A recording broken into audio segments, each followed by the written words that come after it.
I almost said morning jocks. I almost said it. But this is McElroy and Cubelic in the morning. Dude, you made it all the way through yesterday at Mac and Cube and didn't I do know. it once. There was they damn won. There was a point there towards the end. I was about to say morning. I was like, no, it's definitely McElroy and Cubelic in the morning. Damian Mitchell, Conrad Van Order, John Saber here with you. We have Andy Burcham coming on with us at 8 o'clock, taking a look at the Sweet 16, the voice of the Auburn Tigers, presented to us each and every Tuesday by our friends at Craneworks. I guess we can kind of keep the conversation going about, just the Sweet 16 and the layout that we're going to see with 7 SEC schools being represented. And what we've been able to see all regular season long, finally, the world is going to see, okay, yeah, the SEC has turned a new leaf. It's not just the Kentuckys of the world just carrying the conference, and in situations like this where we have, even Arkansas coming in as a 10 seed, Ole Miss pulling off, the upset against Iowa State, where they look like the better team pretty much the entire run. And of course, with the number 1 overall seed in Auburn, Florida grabbing number 1, Tennessee, Alabama both being at number 2s, Kentucky even at number 3. And I think just collectively as a whole, we've never seen anything like this. And I asked Paul Feinbaum yesterday, what makes this year so different? And it really has just been one of those things where every athletic director, essentially, of course, Greg Sankey, the commissioner of the SEC, we know football is the flagship of the conference, but they still had a committed effort in in pretty much every sport. Tennessee won the national championship in baseball last year. It's everybody turning the new leaf of not just saying, hey, we're not just a football conference, we're an everything conference. And we're starting to see that here in the Sweet 16 with all of the representation that we have from the SEC. Yeah, I definitely think it's validation for, like you were saying, kind of what we've seen all year long in the regular season, and especially the validation from, because you knew this was going to happen, but you have Texas losing the first 4 games. You have some disappointing showings. Mississippi State loses in the first round. You have some games like that where, Missouri getting upset by Drake, where people were very quick to jump on the, I told you the SEC is overrated kind of bandwagon. And so to, I guess bounce back from that, even though, I think we all knew that was exaggerated and just people looking for an opportunity to take a jab at the SEC, but to move past that and now have almost half of the Sweet 16, 7 teams be from the SEC, the most that a single conference has ever gotten to the Sweet 16 in a single season. It is a good, all right, see, I told you so. We were right about this. And even having, the teams like in Arkansas as a 10 seed who, again, I don't know if anybody was super surprised that they knocked off Kansas, but then to beat St. John's, I certainly don't know anybody personally that had that pick in their bracket. Right. And so to see, and you brought up Ole Miss as well, and not just to beat Iowa State, because I don't know if that's the craziest upset in the world, but to be in a point where they were essentially up 20 plus points the majority of the second half of that game, and you absolutely dominated your opponent, who at one time this year was a top 5 team, one of the best teams in the Big 12, maybe the best besides Houston. I think it's really, the SEC is really kind of putting their stamp on this tournament. And now it's just, all right, what is the next step for this? All right, we have 7 teams in the Sweet 16. Can we get multiple teams in the Final Four, right? Because I still think, while this is an incredible accomplishment, if we're at the Final Four and it's just one team, whether it's Auburn or Florida or Tennessee or Alabama, that's that one team, we'll be happy about that. And hopefully it's an SEC team that's hanging a banner at the end of all of this for winning a national championship. But, now it's that next challenge of, all right, how many teams can we get into the Final Four? Because it is realistic. And while, I'm not going to say that, the odds would be in your favor, but it certainly looks a lot more realistic now that we would have 4 SEC teams in the Final Four. There is a path to that happening. It's going to be difficult to have that happen, but it is absolutely possible. But it's been incredible to watch the SEC so far, and I think they've clearly been the standout conference. And even beyond that, with these 7 SEC teams having every Sweet 16 team be from a Power 4 conference, it's just kind of showing you the shift that you have going on in college athletics and college basketball, right? Where I know, this has been a popular thought over the weekend, but it really does seem like this is where the portal has made that impact, where, it's going to be rare that you have your years where you have a, a Steph Curry at Davidson or a Damian Lillard at Weber State, these guys that are household names now, and they kind of got their start in the NCAA tournament, what they were able to do with these mid-major programs. Those guys are being taken by, the Power Four teams now. Yep. And, even guys, that you remember, from last year, we were talking about the Auburn matchup a lot on Morning Jocks this year, but a guy like a Danny Wolf who, okay, yeah, he was the center for Yale. Who's going to know who that guy was until they knocked off Auburn last year? He's now starting for Michigan, who just won the Big Ten. And these kinds of guys that, normally would crop up. You look at, look at Alabama and Auburn, right? And Janai Broome and a guy like him who would have been leading Morehead State, in another life. Yep. He would have been a career guy at Morehead State and probably led them to a couple of tournaments and maybe some upsets there. Mark Steers at Ohio, Grant Nelson at North Dakota State. These are all guys that, in a different era of the sport, would probably be playing in the NCAA tournament for different teams or in the NIT for different teams. And now, it's this congregation of talent and these power conferences. And, I understand from a standpoint of, the upsets, it's maybe not what a lot of people want, but as we were talking about earlier this morning, the parity and now what you have in the Sweet 16 with all 16 teams here, you look at them and you go, even in Arkansas, who's a 10 seed and I guess the Cinderella that we have this year, you look at them and go, why can't they make it to a Final Four, right? Because, when all things considered, again, all of these teams we've seen look vulnerable outside of Duke maybe, and all of these teams, you can look at them and make an argument that they're going to be a Final Four team. It's pretty cool to see. Absolutely. And as we look at just the number one seeds and their matchups this weekend, of course, Auburn taking on Michigan, Duke will be taking on Arizona, Florida taking on Maryland, and Houston taking on Purdue. Which one of the number one seeds, not saying that they're going to be eliminated, but who do you think is the most likely to not make it out of this weekend and not actually make that trip to the Final Four out of just the number one seeds? Because of, you look at their past, who they could potentially play. It could be the way that they've played, starting off the NCAA tournament, but would least surprise you if this number one seed didn't make it out of just this weekend? Yeah. It's really tough, honestly, because all of the one seeds, again, I'm looking at them from the standpoint of, okay, all of these teams have shown at points in the season where you could make an argument that looks like the best team in college basketball. Mm-hmm. And so it's hard to look at them in a lens where you're not going, okay, well, if everything goes right, because I think a lot of people right now would say maybe the one that they have the most doubt about is Florida because of how that game against UConn went. Yeah. And, well, okay, yes, Florida is a better team. That game shouldn't have been as close as it was probably. I also look at that as, okay, you're going up against a team that just won back-to-back tournaments. They had been on a 13-game winning streak in the NCAA tournament. They clearly know how to operate. They know how to step their game up in March. So I don't know if I hold that against them necessarily as much. And this may be controversial, and you can say that, this is a little bit of a homer pick because of who they could potentially play in the Elite Eight. But, in my bracket, when I initially filled it out, I had Duke losing to Arizona in the Sweet 16, which is who they're going to play this weekend. And I know it might be, stupid of me to sit here and say, well, based on what we saw from Duke in the first weekend, that I think they have the best chance of losing. But again, okay, where these other teams have been challenged, maybe it is a thing where Duke's just going to go and they're going to run through this tournament and they're going to just dominate everybody they play and win a national championship. And, it's not going to matter. But they've been so comfortable through the first two games with Mount St. Mary's and with Baylor.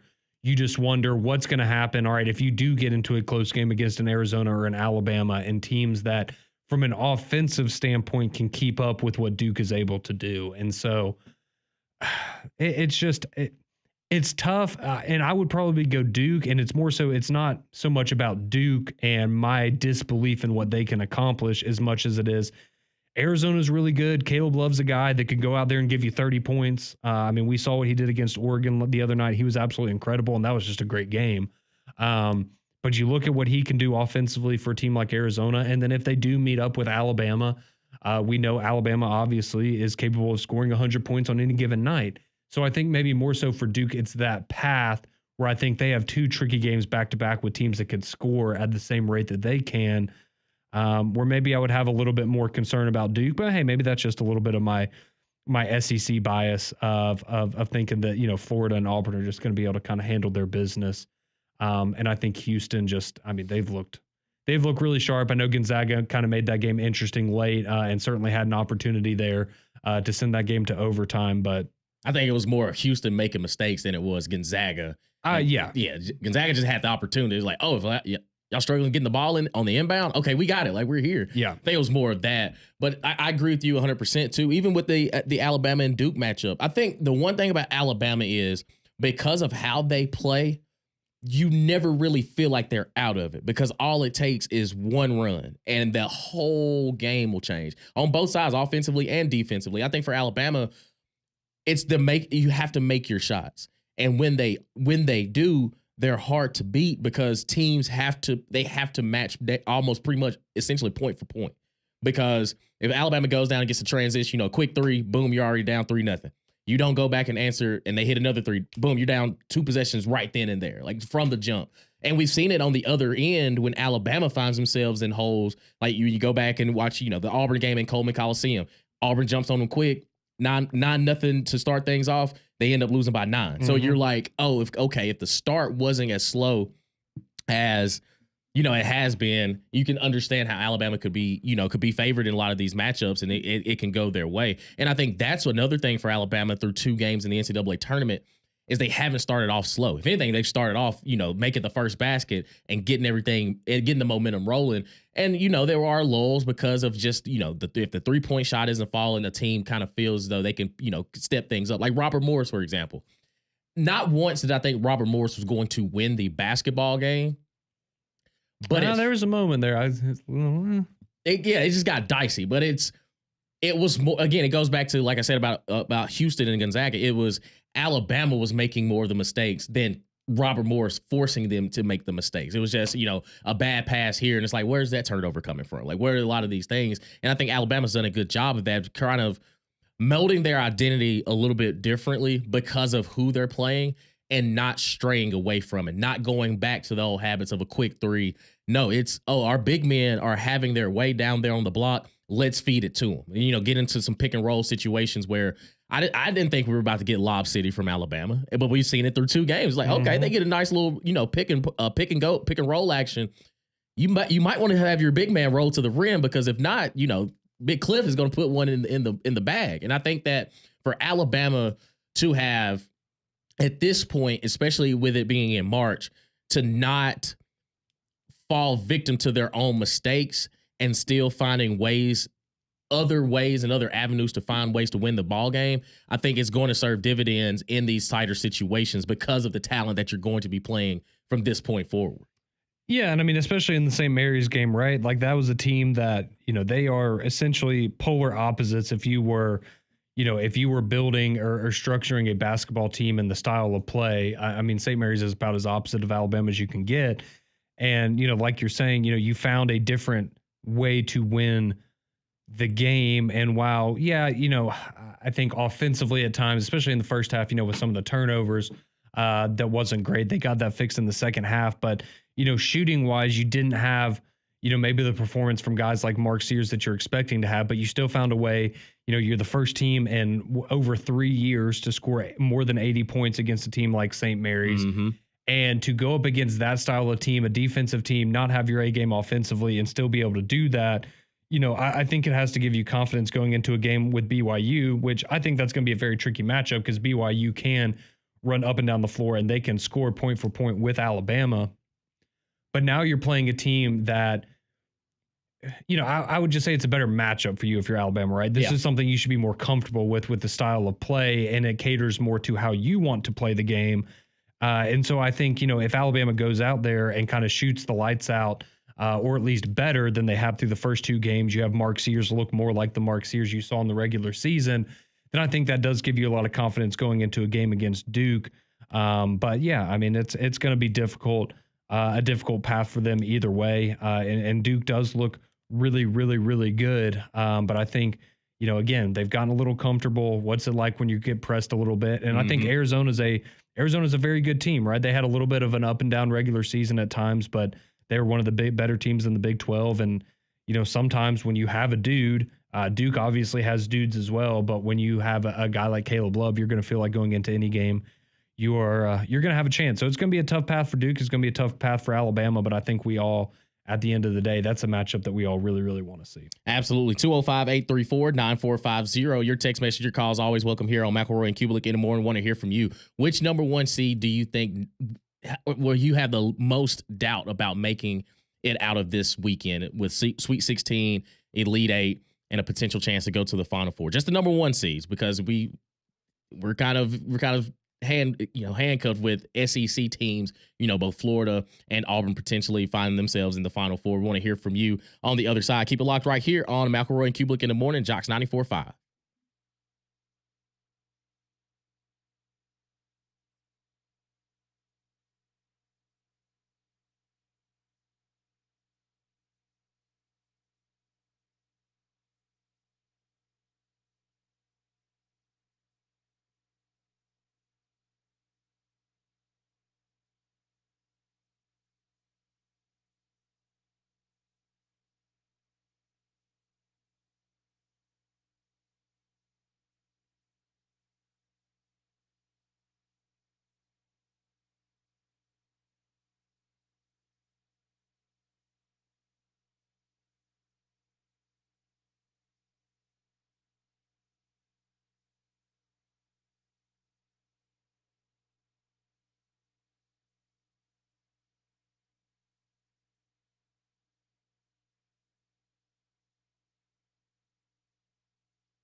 720, welcome back into McElroy and Cubelic in the morning. Damian Mitchell alongside Conrad Van Order, John Saybear here with you as the guys are out for a little spring break with the fam. Hopefully everybody has a good spring break. Hopefully y'all stay safe out there.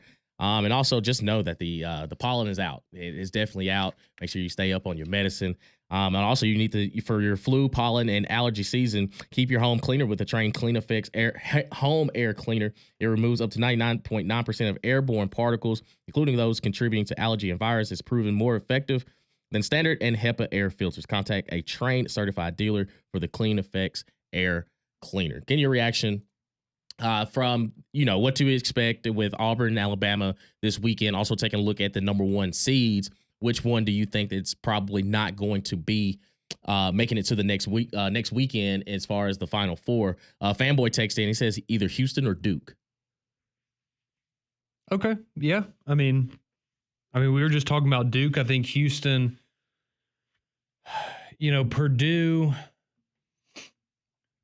Purdue's tricky. I definitely think Houston will get past them. I think the interesting one, right, is if they have to play Tennessee. Right. And if Tennessee beats Kentucky and they meet in the Elite Eight, I think that's a very interesting one because, right, they're both very defensive-focused teams. I think that would be a very interesting matchup there. So, yeah, I could certainly see that as well. Absolutely. Thomas takes in and says, y'all already penciling in Bama to the Elite Eight. They have their hands full with BYU. Duke is the strongest number one. It's not close. Houston or Auburn has the toughest path to a Final Four. I don't remember either one of us saying that we were predicting Alabama in the Final Four right now. I do have them there, but from the conversation we were having, no, it's going to be a tough game for them against BYU. There's no doubt about it. BYU can score with the best of them. So yeah, Alabama's going to have their hands full. And look, Duke has looked. There is no doubt that through the first weekend of the tournament, Duke looks like the best team in the tournament. No doubt about it. No question. No doubt about that. Yeah, and I think that and I agree with him, I do think Houston has a more difficult path than a lot of other teams because I do think what Tennessee has been able to do through the first two games of the NCAA tournament is like they have kind of taken that Houston route of, all right, we'll let the defense dictate how this game is going to go. Like they're going to play hard defensively. And I think what Chaz Lanier has been able to do since that talking to Rick Barnes had with him in the regular season, like, hey man, we're giving you too much money for you not to be passing up shots. Like, put that thing up to the rim. He's taken over. Like he's starting to. They look for him early and often to get into a little bit of a rhythm, and we know what he's capable of. We saw it in the SEC tournament when he had over 20 points in the first half against that matchup in Texas, and it's like, okay, if Tennessee is getting it off on the offensive side as well, the defense is going to take care of itself. And I think one thing about Houston is they've had this identity under Kelvin Sampson of, we will make this game a rock fight no matter how you slice it up. Like, we're not going to, if we need to go out there and score 80, cool. Like, that's not the game we really want to play, but if we have to get there, that's fine. They make a lot of key situations and key moments on the defensive side. And I think that's where, if Tennessee gets past Kentucky and if Houston gets past Purdue, that could be one of the better games that we see just in the tournament as a whole, because at some point an offense has to find their gel and has to find their rhythm. And even with Tennessee, with Zakai Ziegler, a guy that we've seen for multiple years in March really make a name for himself. He's a two-time defending SEC Defensive Player of the Year as a point guard. Like, he's distributed on the offensive side, and then defensively, he's their anchor. And that's very rare that you get that from, a guard play. You mostly hear about, like the Walker Kesslers of the world. For somebody from Auburn, like, we understand it's okay. The post will help everything outside of them because nobody's going to come in. Well, if you're matched up with Zakai Ziegler, it doesn't matter what size that you are.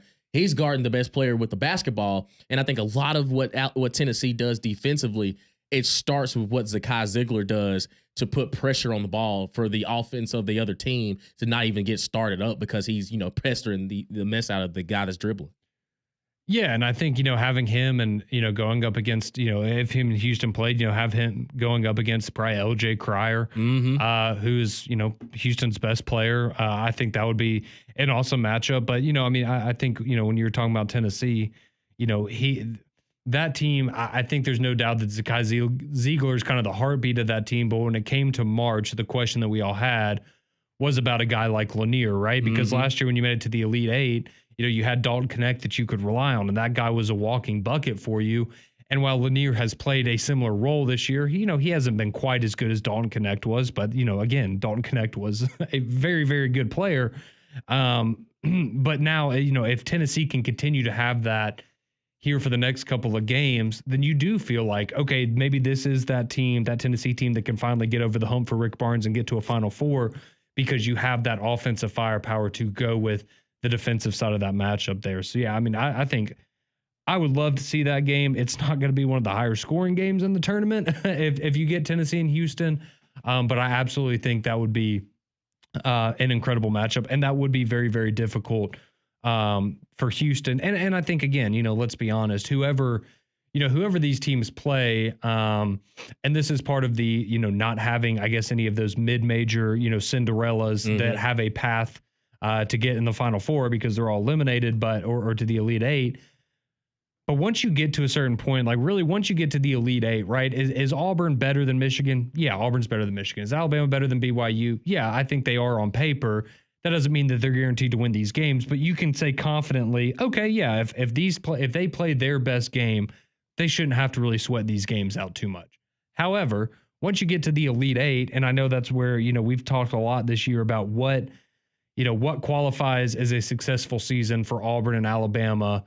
Is it getting to a Final Four or bust? Is it getting to an Elite Eight or bust? And I think, wow, you would be disappointed if you're a fan of one of those teams for losing before the Final Four. If you get to the Elite Eight and you're an Alabama losing to a Duke, or you're an Auburn losing to a Michigan State, I mean, again, these are the best teams in the country that any given night, any other team in the country could lose to them, right? And so these matchups are incredibly difficult for all of these one seeds. If they get to the Elite Eight, whoever they're going to be playing are really, really, really good teams, and teams that are going to have, it's going to be a coin flip in a lot of those games probably. So, it's, you're kind of splitting hairs when we're talking about who has the most difficult path, because these are all difficult paths for all of these teams, right? Once you've gotten to this point, there's no team left in the bracket that you look at, and you say, oh, well, that's not going to be a problem. I don't think even if you're Florida and you're like, oh, well, we could have to play Arkansas in the Elite Eight for a trip to the Final Four.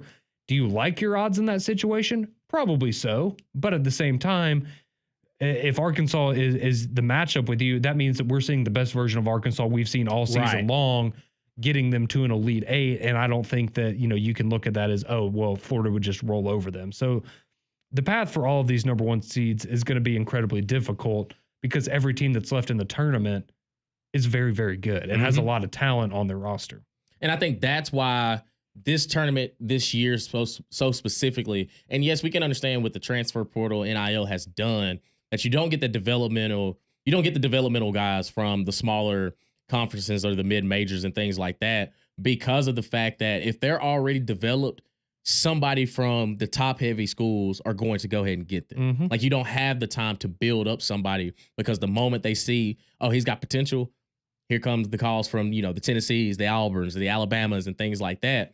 So I think that, the seeding, but the fact that we only have one double-digit seed and it's Arkansas, it's hard for the quote-unquote Cinderella to be them, in my opinion, because they have John Calipari, and he's well past the Cinderella stage. Like, now it's almost establishing him as one of, like, it's just adding to his legacy of what makes him such a great coach. It's, okay, he's not doing it with the top tier talent he had at Kentucky. Now, he still has talent. He's had to, weasel them away. But I don't think a lot of people, from what we saw in Arkansas during the regular season, like we talked about it yesterday with Paul, it's one of the few wins South Carolina got in the SEC came against Arkansas. And Arkansas is in the Sweet 16 with a realistic chance of winning a national championship. And we'll go back and look at if you go back and look at their schedule, it's like, okay, well, they lost to Auburn. They lost to South Carolina. And you have, like, you're sitting there questioning, okay, they have a win against Michigan. And it's, okay, so what version are we getting? And I think what we've seen in March is the best Arkansas that we've been expecting to see. And Coach Cal is finding a way with his back against the corner, back against the wall. It's, no, they're going to come out fighting. And think about how crazy it was when he was talking about the SEC tournament. It was like, nobody cares about this. Like, it is what it is. We just want to see what we're going to do in the NCAA tournament. And right now he's got a nice return on investment with a 10 seed being in the Sweet 16.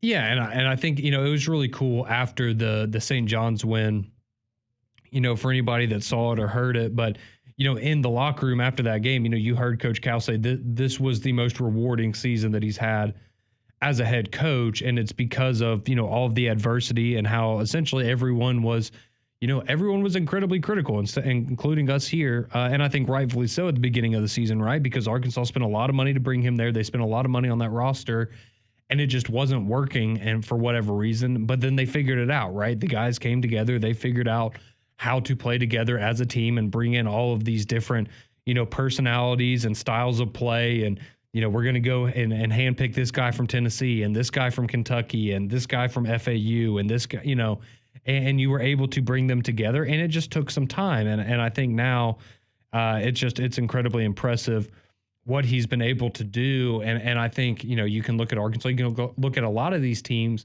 And I was actually, my dad brought this up over the weekend while we were talking, or while we were watching these games. And in the past, we talked about, even going back to last year, kind of the secret sauce, it felt like for a lot of teams in the tournament, was you needed one or two young guys that were uber talented, but maybe a bit raw, but guys that could give you a spark offensively, defensively, whatever their kind of their specialty was. But then you surrounded them with a bunch of juniors, seniors, graduate players, guys that had a lot of experience and could kind of keep them level-headed and kind of, steer the ship once you got into March. And we're seeing that with a lot of these teams. And for a while, you saw that with mid-major schools, right? Because those are where guys were staying for 4 or 5 years. And by the time they were getting to junior and senior year, they'd been playing together for so long, and they had this chemistry that, Coach Cal's Kentucky teams, okay, yeah, you might have,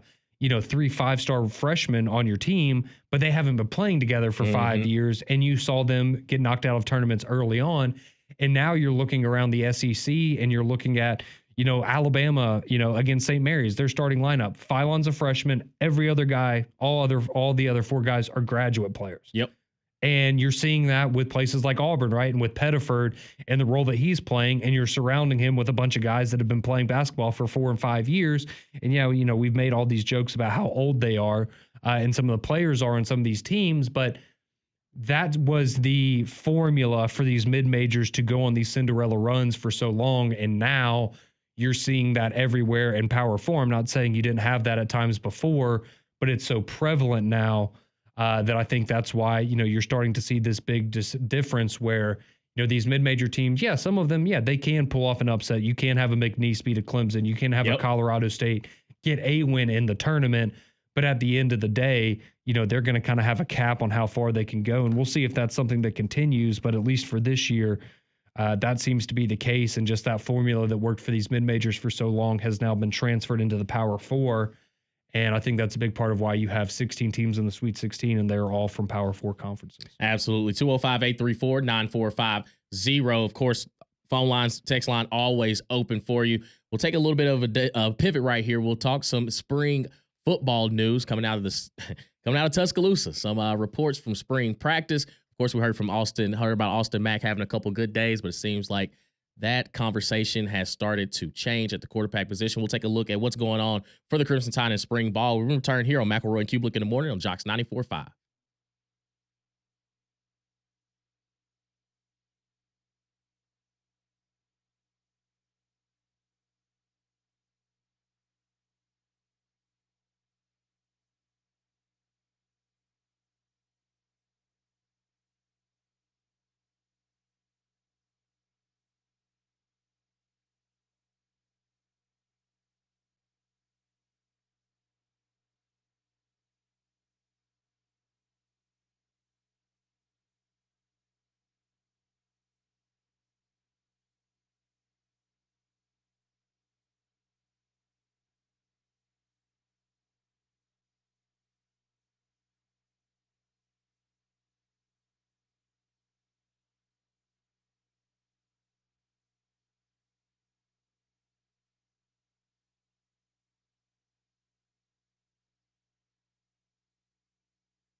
7:38. Welcome back into McElroy and Cubelic in the morning.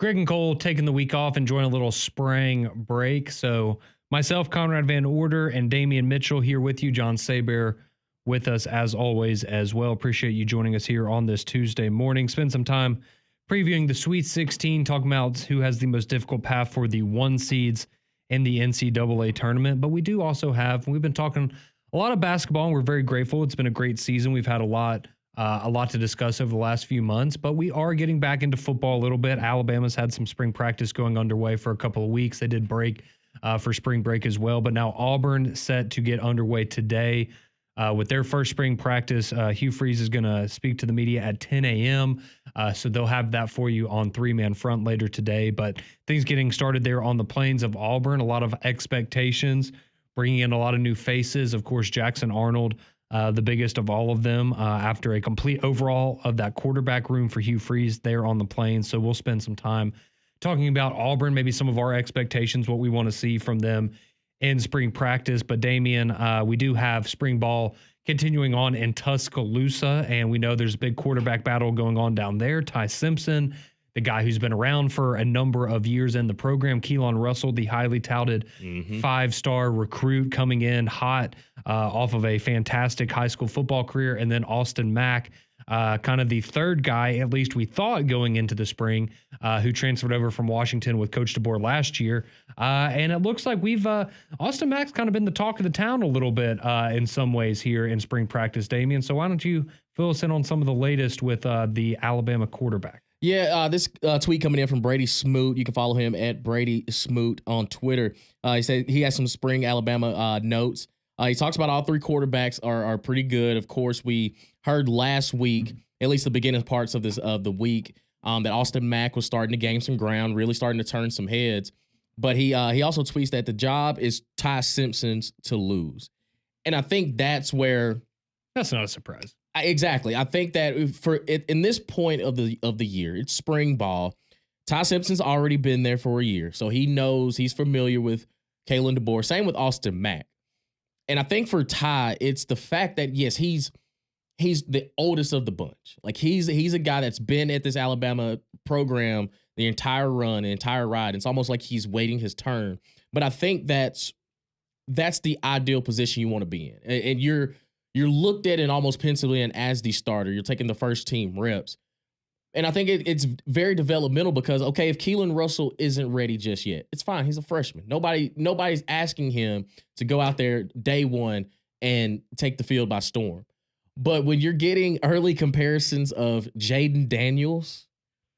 Yeah, we've heard Michael Penix as well. Right. Like Ryan Grubb. Let's kind of, the tools are there. But again, he's never seen SEC competition outside of practice, which again, like back in the day, you'd say, hey, well, he's going against future first rounders anyway. So he's probably going to be, oiled up. He's going to be oiled up, ready to go when his number does get called. But I think that for Alabama at the quarterback position specifically, for everything that we saw Jalen Milroe have and just the raw ability that, all right, man, when he's on his potential goes through the roof. But when he's off, he looks like a mid to bottom tier quarterback in the conference. And I think that some of the glimpses we've seen in Ty Simpson, now you go back to the USF game a couple years ago, it's like, okay, well, maybe he just was not ready. He's just not ready.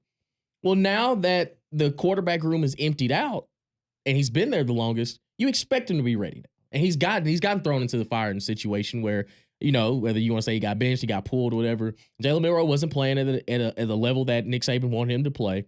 And Ty Simpson had his chances, and he essentially kind of just fumbled the bag in a situation like that. Now with Kalen DeBoer coming in, new system, new everything, we saw the peaks and valleys of Jalen Milroe, and everybody, we got a lot here on the phone lines, text lines, why don't they put Ty Simpson in? Why don't they put Ty Simpson in? Well, have you ever thought about, like, Ty Simpson still may not have been ready? It takes a maturation process, and no matter what position that you go, he may have all the tools there, but he may not have the mental capacity. Like you saw, the biggest thing that you probably don't want to have happen is very similar to what Jackson Arnold experienced at Oklahoma, where it starts to get in his own head. Yeah, you lose confidence in yourself. Exactly. Yeah. When the offense is essentially tailor-made for you to have success. Now, granted, Oklahoma had injuries at receiver. Nothing was really consistent. I think that for Ty Simpson, it's, all right, I've waited my turn. If I'm not ready now, and if Kalen DeBoer truly feels like, if Ty's still not ready now, he's not going to put him out there. Like, he will much rather take his lumps with a freshman, say, hey, you know what it is. Or if Austin Mack starts to gain some more ground and say, okay, he's ready to be thrown into this fire. But I do think the fact that it's kind of stamped that it's Ty Simpson's job to lose, you got to feel pretty confident as an Alabama fan of, okay, well, we'll take it. Like, it can't, at this point, Conrad, your honest opinion, it can't get any worse than the lows that we saw from Jalen Milroe. Do you agree?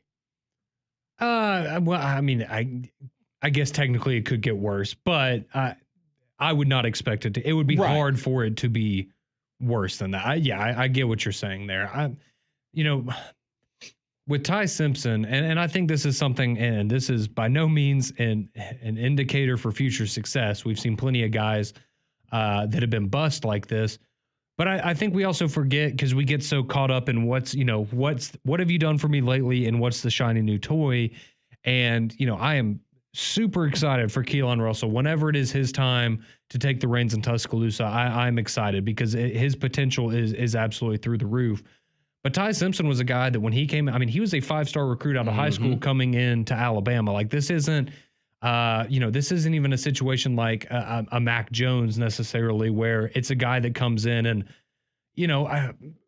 maybe never even had an expectation that he was going to be the starting quarterback, right? And I think for Ty, this is a guy that coming in clearly was raw and had a lot of development that needed to happen, and he hasn't gotten opportunities on the field probably as much as he would have liked, but, he's been in the program for a long time, and I think the key for him, and a lot of what they're probably looking for, especially early on here, right, is you just need more consistency. Mm-hmm. And I think that's how I look at Ty Simpson. And this has been my belief of the entire offseason, and we'll see once we get to the fall. But, I look at the quarterback battle where, okay, if Keelan Russell or Austin Mack just clearly head and shoulders above Ty Simpson, absolutely let it rip with them. Whoever the best quarterback is needs to be the starter, regardless of how old they are, how much experience they have. But, when I look at Ty Simpson, if that is the guy that's going to be your starting quarterback this fall, he doesn't need to be, in New York City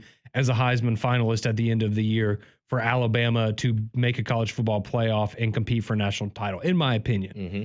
I think you need him to be a top 20 quarterback in college football, right? You need a guy that can consistently distribute the ball through the air and not turn the ball over, not have those back-breaking turnovers, like an Oklahoma game where you come out in the second half and, you had a dud of a first half offensively, but what do? You come out there back-to-back turnovers, and at that point, you have put yourself in such a hole, similar to the Vanderbilt game, right? You get down 14-0 early in that game, you give up a touchdown, you throw an interception that gets deflected in the air, gets run back for a pick six. I know maybe you don't hold that one on Jalen as much necessarily, but right, you put yourself in a situation by taking these risky throws, making these risky decisions, and you now dug yourself a hole where, okay, even if you are the better team, maybe on paper, it's tough to come back from 14-point deficits on the road. And we saw that last year. And so I think, Ty Simpson to me is, that signifies stability and consistency for him. And if he's able to go above and beyond that, then by all means, I'm here for it. I think he adds a little bit more with his legs than maybe some people realize. He's not going to be Jalen Milroe, right? It's going to be a similar situation where, we looked at LSU last year and having a guy like Nussmeier coming in, and we all had a lot of confidence in him. But our question was, okay, for the offense as a whole, how are you going to replace what Jayden Daniels did with his legs in the running back room? Because you're not going to get it from the quarterback. And I think that's a similar thing for Alabama, right? Is you're now going to have to find a way to be better running the football out of the backfield, because you're not going to have that added element with the quarterback in the same way that you did with Jalen Milroe. But I think for Ty Simpson specifically, it is more so about the consistency and making sure, can you do the things that Jalen Milroe couldn't do last year? Because I think that was probably the most frustrating thing for the kind of offense that DeBoer and Grubb are going to want to run. It predicates a lot on the passing game, right? And so you need a guy that can be consistent, get the ball out to the playmakers, let them do their thing, and just not turn the ball over. And I think that if that's what it seems like Ty Simpson's giving them early on, and that's what you want if Ty Simpson is the guy under center in September. Absolutely. Experience is valuable. And now to give you something valuable here on Jocks, I would like to introduce you to our friend and wealth advisor, Tad Hill, your trusted retirement planning partner. Tad is the co-host of Retire with Freedom Radio and TV shows in Birmingham and Huntsville, and has been designated by Forbes as the #1 financial securities professional in the state of Alabama multiple years running. And now here's Tad Hill to help to tell you a bit more about our friends at Freedom Financial. Today, I want to talk about something that's usually on everyone's mind, and that is taxes. How do we reduce our tax burden as much as we possibly can? And one of the things that many of you probably don't know is that taxes are actually on sale right now. When the current laws sunset, taxes are going to go up. So if you've got a lot of tax-deferred money, 401ks, 403bs, IRAs, when that money comes out, it's going to get taxed at your highest marginal tax rate. If you've never had anyone analyze if you can get that money into tax-free accounts like Roth IRAs, we cover how to do that in detail in our retirement course that we teach at our office on Valley Dale Road. If you'd like to sign up for the next course, text JOX, J-O-X, to 205-988-0006, 988-0006. This is a paid placement. Investment advisory services are made available through AE Wealth Management. For more information about Forbes rankings, visit Forbes.com.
Welcome back into McElroy and Cubelic in the morning. Damian Mitchell, Conrad Van Order, John Saber here with you as the guys enjoy a little spring break. Appreciate them letting us have some fun here, talking some ball.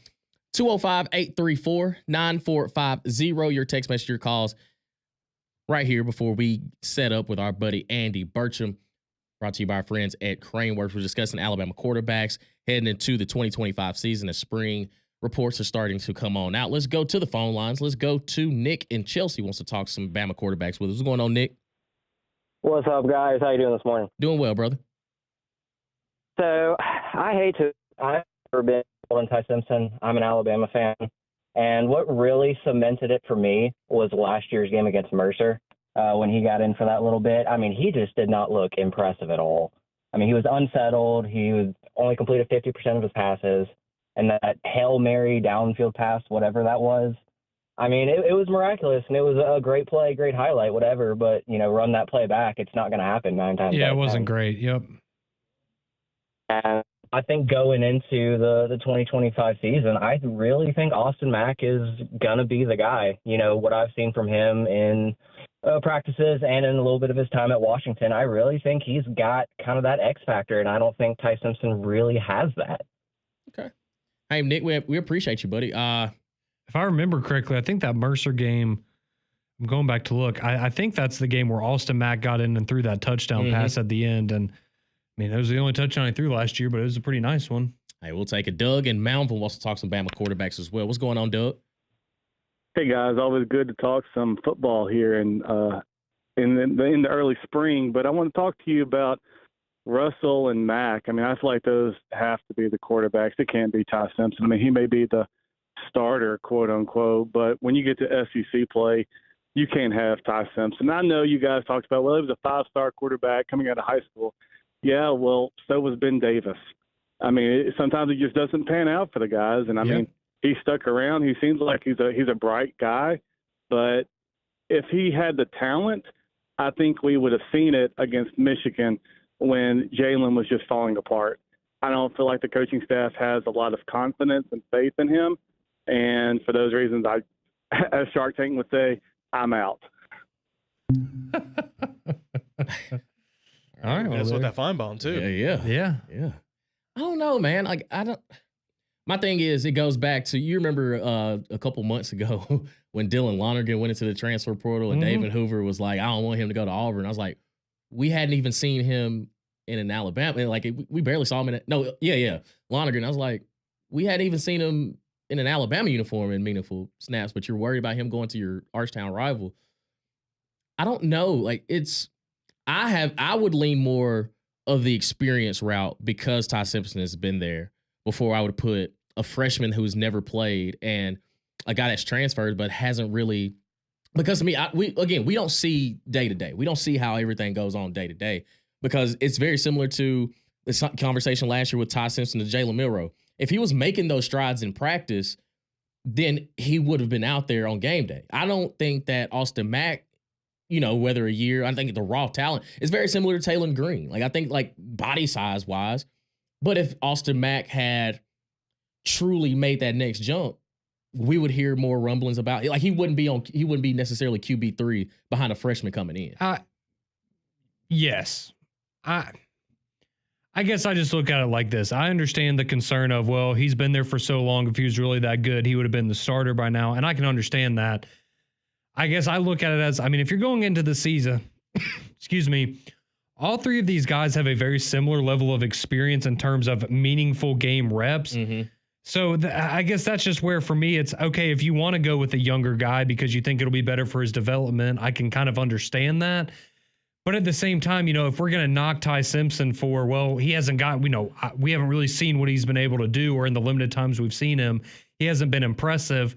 I mean, what have you seen from these other guys in meaningful game action that makes you go, oh, they're leaps and bounds ahead of Ty Simpson? So, time will tell, but I feel pretty confident saying that whoever the best quarterback is, that's who's going to play. The coaches are not dumb. Absolutely. Andy Burcham, voice of Auburn Tigers, next.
Hour number 2 here on McElroy and Cubelic in the morning. Damian Mitchell, Conrad Van Order, John Saber filling in for the guys as they enjoy a little spring break action. Hope everybody is safe and sound during this spring break. Have some fun with the family. Relax. Make sure you up on your allergy medication. That pollen is hitting a little thick early on with this weather. But at this time, every single Tuesday, brought to you by our friends at Craneworks, is the voice of the Auburn Tigers, Andy Burcham.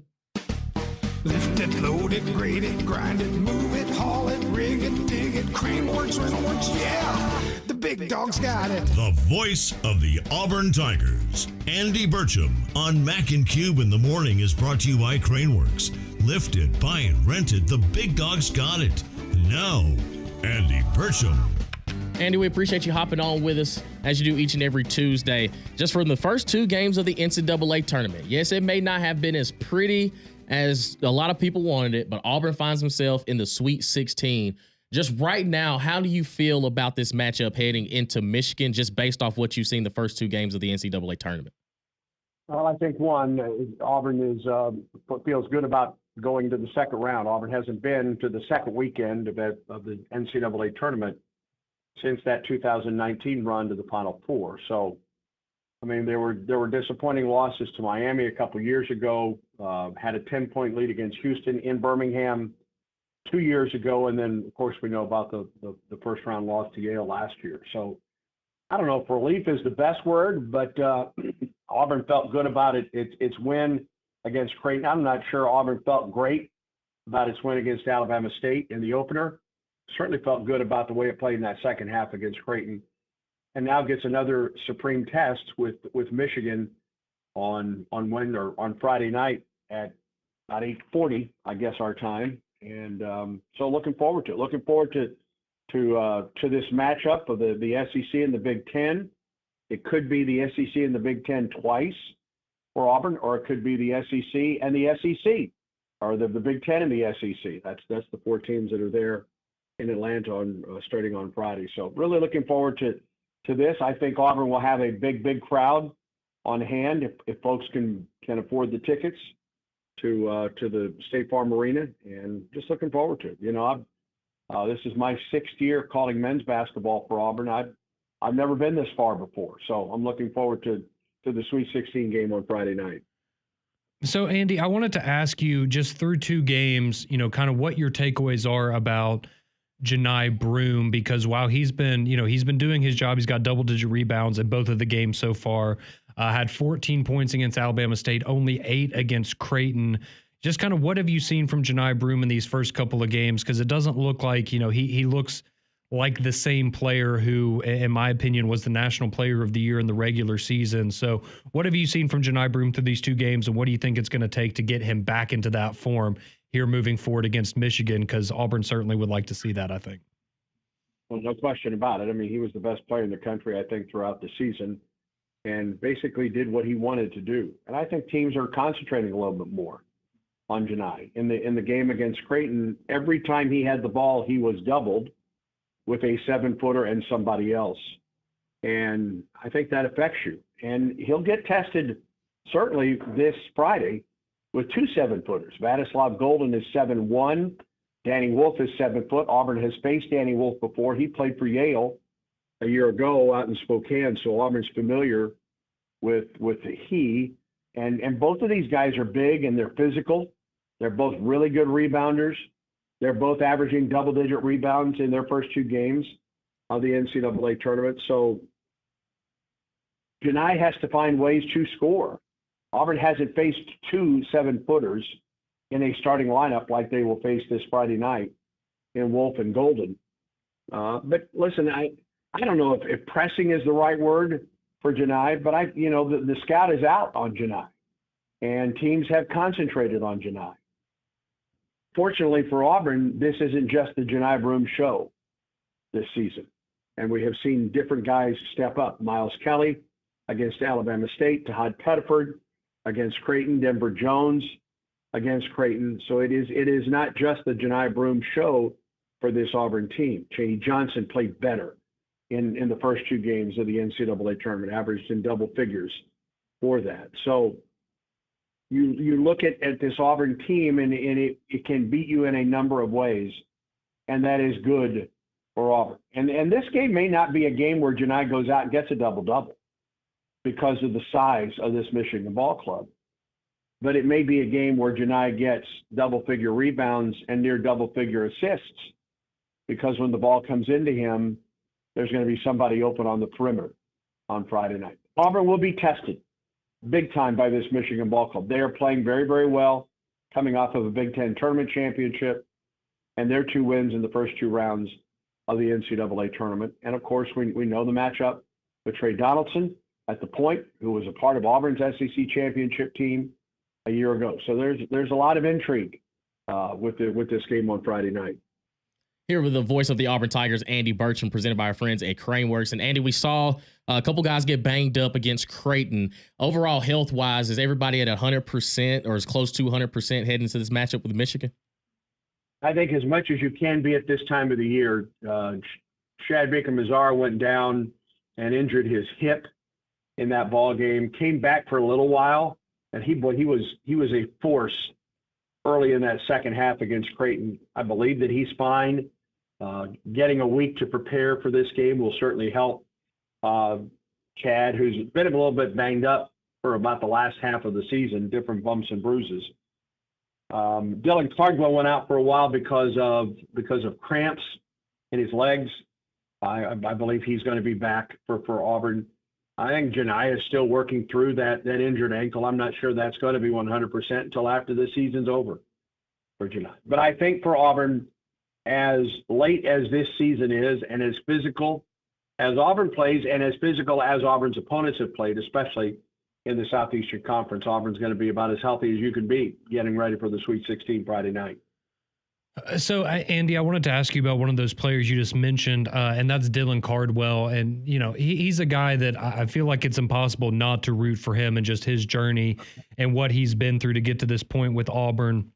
But I thought against Creighton defensively, he was absolutely electric. He was a huge part of Auburn, especially in the second half, being able to kind of pull away and distance themselves from the Blue Jays a little bit. But just kind of wanted to get your thoughts on Dylan Cardwell and his defense and how important that can be for Auburn, not only in this game against Michigan, but ultimately on their path to win a national championship. Yeah, I think it's been pretty well documented. He really challenged the ball club while they were in Lexington about, listen, and there's 10 seniors on this ball club, which in this day and age is a bit odd. But for every one of these guys going out, and I know that there's talk that they could get Chad Baker-Mazar back for another year. For these next guys, the Auburn's next loss, if there is a loss, and certainly I hope that there isn't, that could be the last game that Auburn that those guys play in college. And I think he was trying to talk about a sense of urgency with this ball club. And he's one of the leaders for this Auburn team on the floor and off the floor. And I think that took a lot to do that, to challenge your teammates. But he did. And he is one of the best defensive players out there, certainly on the low post. And he's full of energy. He gets up and down the floor very, very well. He can play a physical brand of basketball. And I just think he has been, and listen, it's been well documented. Here's a guy and he and Chris Moore are the 2 seniors on this Auburn team that have been at Auburn for their entire careers. Other guys like Janai Broome and Chaney Johnson and Chad Baker-Mazar and Miles Kelly, Denver Jones transferred in, and they are Auburn men and will always be Auburn men. But Dylan and Chris, who I think will be back this weekend, by the way, we just one question ago, he did not play because of that injured ankle in the NCAA tournament first 2 rounds. I think he's back on Friday as well, and that gives Auburn additional depth. But, Dylan came to Auburn because of the transfer rules in high school. He went a year without playing organized basketball and came to Auburn, and then Auburn brought Walker Kessler in. And he could have transferred at that point, and he didn't. And then Auburn brought in Janai Broome. And again, he could have transferred, gone somewhere else, and started somewhere else.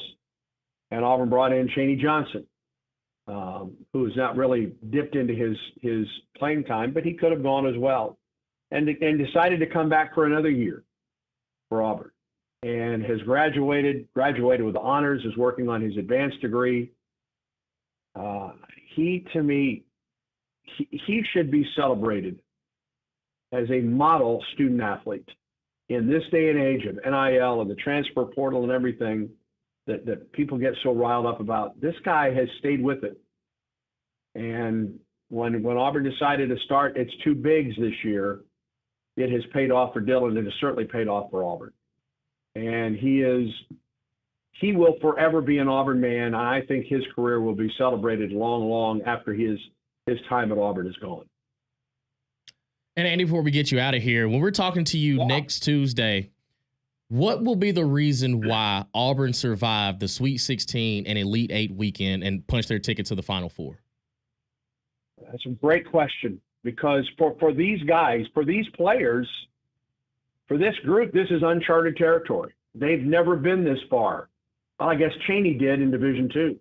Cheney has been this far in Division II, but for everybody else, for Miles Kelly, for example, this is the first time he's ever been in the NCAA tournament in his time at Georgia Tech. So for every one of these guys, it's something brand new. But you know what? That 2019 team, that was something brand new for that group as well. And I think if we are talking next Tuesday and I'm getting ready for a trip to San Antonio, Texas, Auburn wins it with this defense. And it will be a tall task against Michigan Friday night, because Michigan is on a roll and they are very big. Auburn hasn't faced this kind of size on the inside like it will with Wolf and Golden. And then against either Ole Miss or Michigan State on Sunday, if it's Ole Miss, you've got to beat that team for a fourth time on the season. And that win against Ole Miss in the SEC tournament was a rugged win for Auburn. And Michigan State, like no other team of these four in Atlanta, has more pedigree to advance to San Antonio than any other, because they've done it so many times.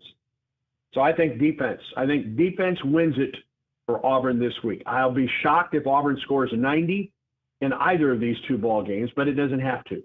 It can win games with defense like it did in Lexington and like it will in Atlanta this weekend. From your voice to our ears, Andy Burcham, the voice of the Auburn Tigers, where you're here with us every Tuesday, presented by our friends at Craneworks. And Rental Works offers a full line of rental equipment for any of your machinery needs. They offer operators for every type of equipment as well. They can supply the equipment you need, plus the man to do the job. Go to Craneworks for a quote in Birmingham, Nashville, Mobile, and Huntsville. It's going to be a late night Friday. Two 60-year-old guys calling that ball game, me and Randall Dickey, and then the youngster, Jacob Hillman from that Birmingham area. It's an 8 o'clock pregame show right here on Jocks, and we'll have the tip-off around 8:40 on Friday night. Cannot wait to get to Atlanta. Cannot wait to call this Sweet 16 game, and we'll have all the coverage right here on Jocks. Have the coffee on deck, Andy. That's right. Man, we appreciate your time, Andy. Thanks for hopping on with us. Y'all take care. War Eagle. War Eagle. Yeah, absolutely. That's Andy Burcham, the voice of the Auburn Tigers, brought to us there on the Higginbotham Hotline. Our friends at We were off to such a good start. You couldn't have swapped them shirts, because let's all keep in mind, Langer brought it up. Well, what shirt you wear yesterday? Or an Auburn men's basketball shirt. You couldn't have worn that today for Andy and given it right back? I just reached over and grabbed it. Now it was just so happened to be Alabama. That's what's wrong with kids today. Like, no forward thinking. Like, you know what? Andy's on Tuesday. I should wear this Tuesday. I know it, man. Maybe he did do this on purpose. Yeah. My fault. Because, I mean, it's just when he said it, it was like, oh, like, I thought that's what you're supposed to say back to him. At least that's what Cole does. But he also is an Auburn man. Like, correct, yeah. My apologies. He used to be. I'm sure he's an Ole Miss shill now. That's right. Yeah. Absolutely. Andy Burcham, the voice of the Auburn Tigers, brought to you by our friends at Craneworks on the Higginbotham Hotline. You deserve solutions that are built for you. Higginbotham is your one-source solution for insurance, financial, and HR services. We'll recap what Andy talked about, what we're going to look forward to in the Sweet 16 matchup with Auburn and Michigan. Also continue the conversation on the other side with Auburn starting spring practice, kind of some expectations. Want to hear from you as well. 205-834-9450. Your text message, your calls, all that and more on the other side. Keep it locked right here on McElroy and Cubelic in the morning.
8:18 here on McElroy and Cubelic in the morning. Damian Mitchell, Conrad Van Order, John Saber all here with you as we just got the chance to hear from the voice of the Auburn Tigers, Andy Burcham.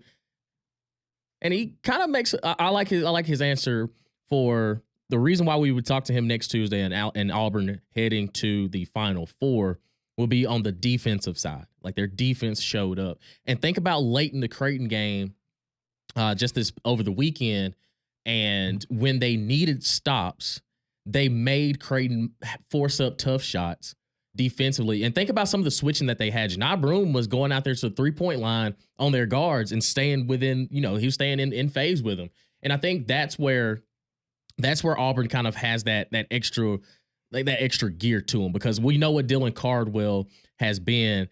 And Landrum actually brought it up yesterday, and it was to the point where you got to think Dylan Cardwell played with Walker Kessler. Like he knows, like, oh, I know what a rim protector is supposed to be. Like I've had to, guide big man down there to him, and now I'm the Walker Kessler in a sense. And I think defensively, what he's been able to do too, with a lot of the things that Auburn's fluidity and their athleticism and their length, that they can pass off and switch a lot of things on pick and roll situations and not feel, like they have a disadvantage. And think of Chaney Johnson as well on the defensive side with just like his length, his long arms. He's able to play a lot of passing lanes. And I think that for Auburn in these matchups, it's going to be a defensive battle, because I like how he said that I don't expect us to score 90 points. It's okay. It's almost essentially, can we survive the fist fight? And I think for Auburn, for as physical as they are on both ends of the floor, it kind of favors them. I understand with Michigan having 2 7-footers down there, but I think it kind of favors them if it does become, a defensive matchup in the next potential 2 games. Well, and you even look at what you would have, outside of the paint. Denver Jones, I think you can make a case as one of the best defensive guards, probably the best defensive guard in the SEC, maybe him and Zakai Ziegler. And he has been incredible defensively with what you've gotten from him. We know what Chad Baker-Mazara can do. Again, as long as he can keep his emotions in check, he can play physical, and he's going to be, a problem for you on the defensive side, just being kind of a pest to have to go up against. And so, yeah, I think for Auburn, while, we can talk about, okay, well, maybe, like Andy said, it's not going to be, one of those games for Janai Broome where he's out there giving you 20 points and 12 rebounds or something like that. Maybe he has to play more of the facilitator role, and, having him and Dylan Cardwell down there to match up with the 7-footers that Michigan has. I know you could go and look at, okay, well, you go back to, something like the Florida game with all the size that they have, and that gave Auburn some problems. And maybe Michigan will give Auburn some problems. I certainly don't think it's going to be a cakewalk type of game. But yeah, I do think the defense is going to have to play a big part of it. And to match with that, you are going to need, Todd Pettiford's going to need to continue on, right? He's averaging almost 20 points a game through the first 2 games of the NCAA tournament, had 23 against Creighton the other night. Denver Jones was good. He gave you 15 points. Miles Kelly had 20 plus for you against Alabama State. Like, you're going to need all of those guys to play their role. But yeah, I think defensively for Auburn, and that was, one of the separators for Auburn in the regular season, right? Was offensively, no, maybe they weren't quite on pace with an Alabama or a Kentucky who were leading the league in scoring, but they were right there kind of in that next tier behind them. But defensively, they have been so much better over the course of the year than what you've gotten from an Alabama or a Kentucky. And that's why Auburn ultimately had such a great regular season and find themselves as the number 1 overall seed in the tournament.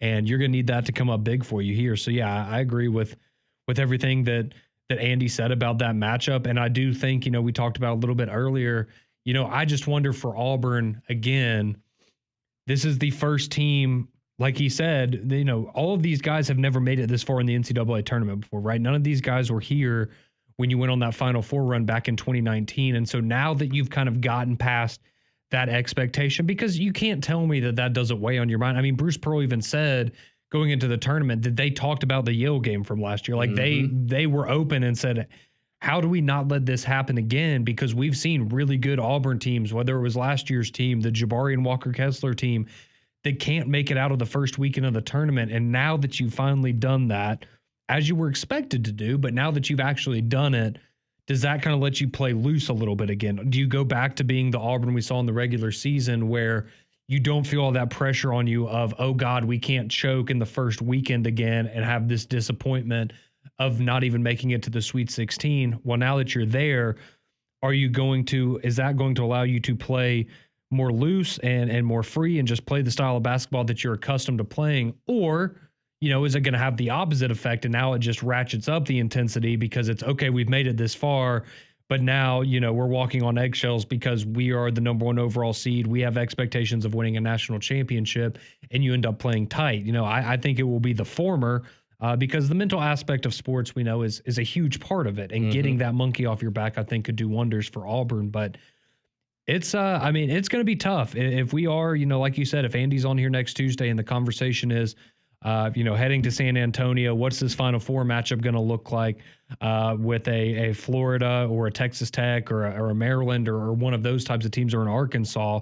I think defense is going to have to step up for Auburn, certainly, and we know that they're capable of doing it. Absolutely. And I think that, with, say they knock off Michigan,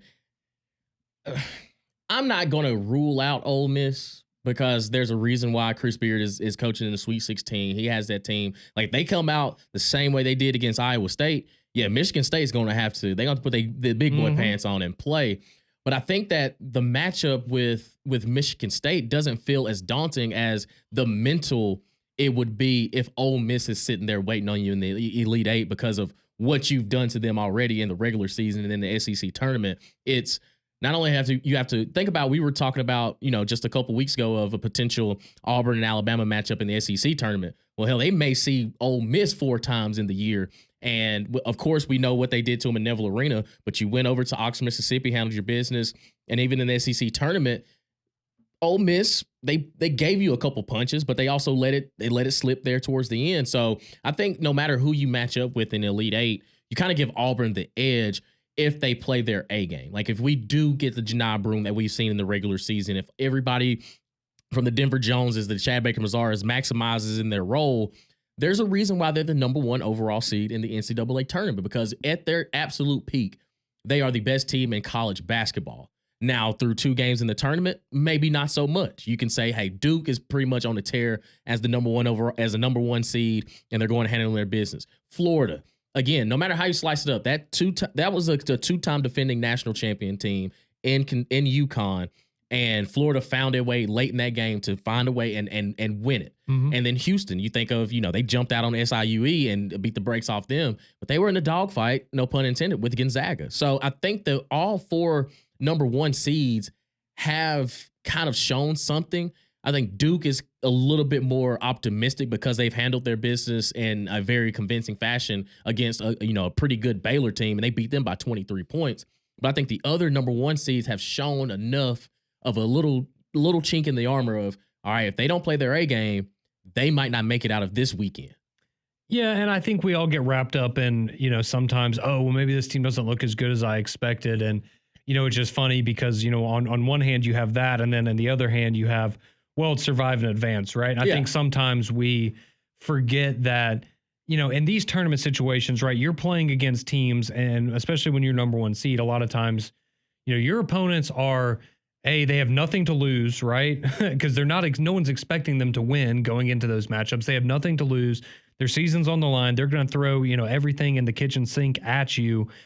Because they know that if they lose that basketball game, their season's over. And if they know that, if they're going to win, they're probably going to have to do some things differently. You're going to have to play the best game of the season. But, it's just a little bit of a different mentality when you're going up against these teams who truly just feel like they're playing with house money. They have no pressure on them, and all the pressure is on you because typically that's not how you think of some of those matchups. And so now, that you're hitting this point in the tournament, I feel like that pressure kind of gets amped up for everybody because a lot of these teams look around and, maybe, there's some surprises here, but, I think even, I'm sure Arkansas and Ole Miss and all of these other teams, they're looking at themselves now going, yeah, well, why shouldn't we be here, right? Like this is what we personally expected of ourselves. We knew that we had this in us to make it this far in the tournament, whereas you don't have these teams that are kind of looking around now and going, oh, sweet, we're still alive in this thing? All right, well, let's just go play basketball. It's like the Alabama State game, right? You heard the coach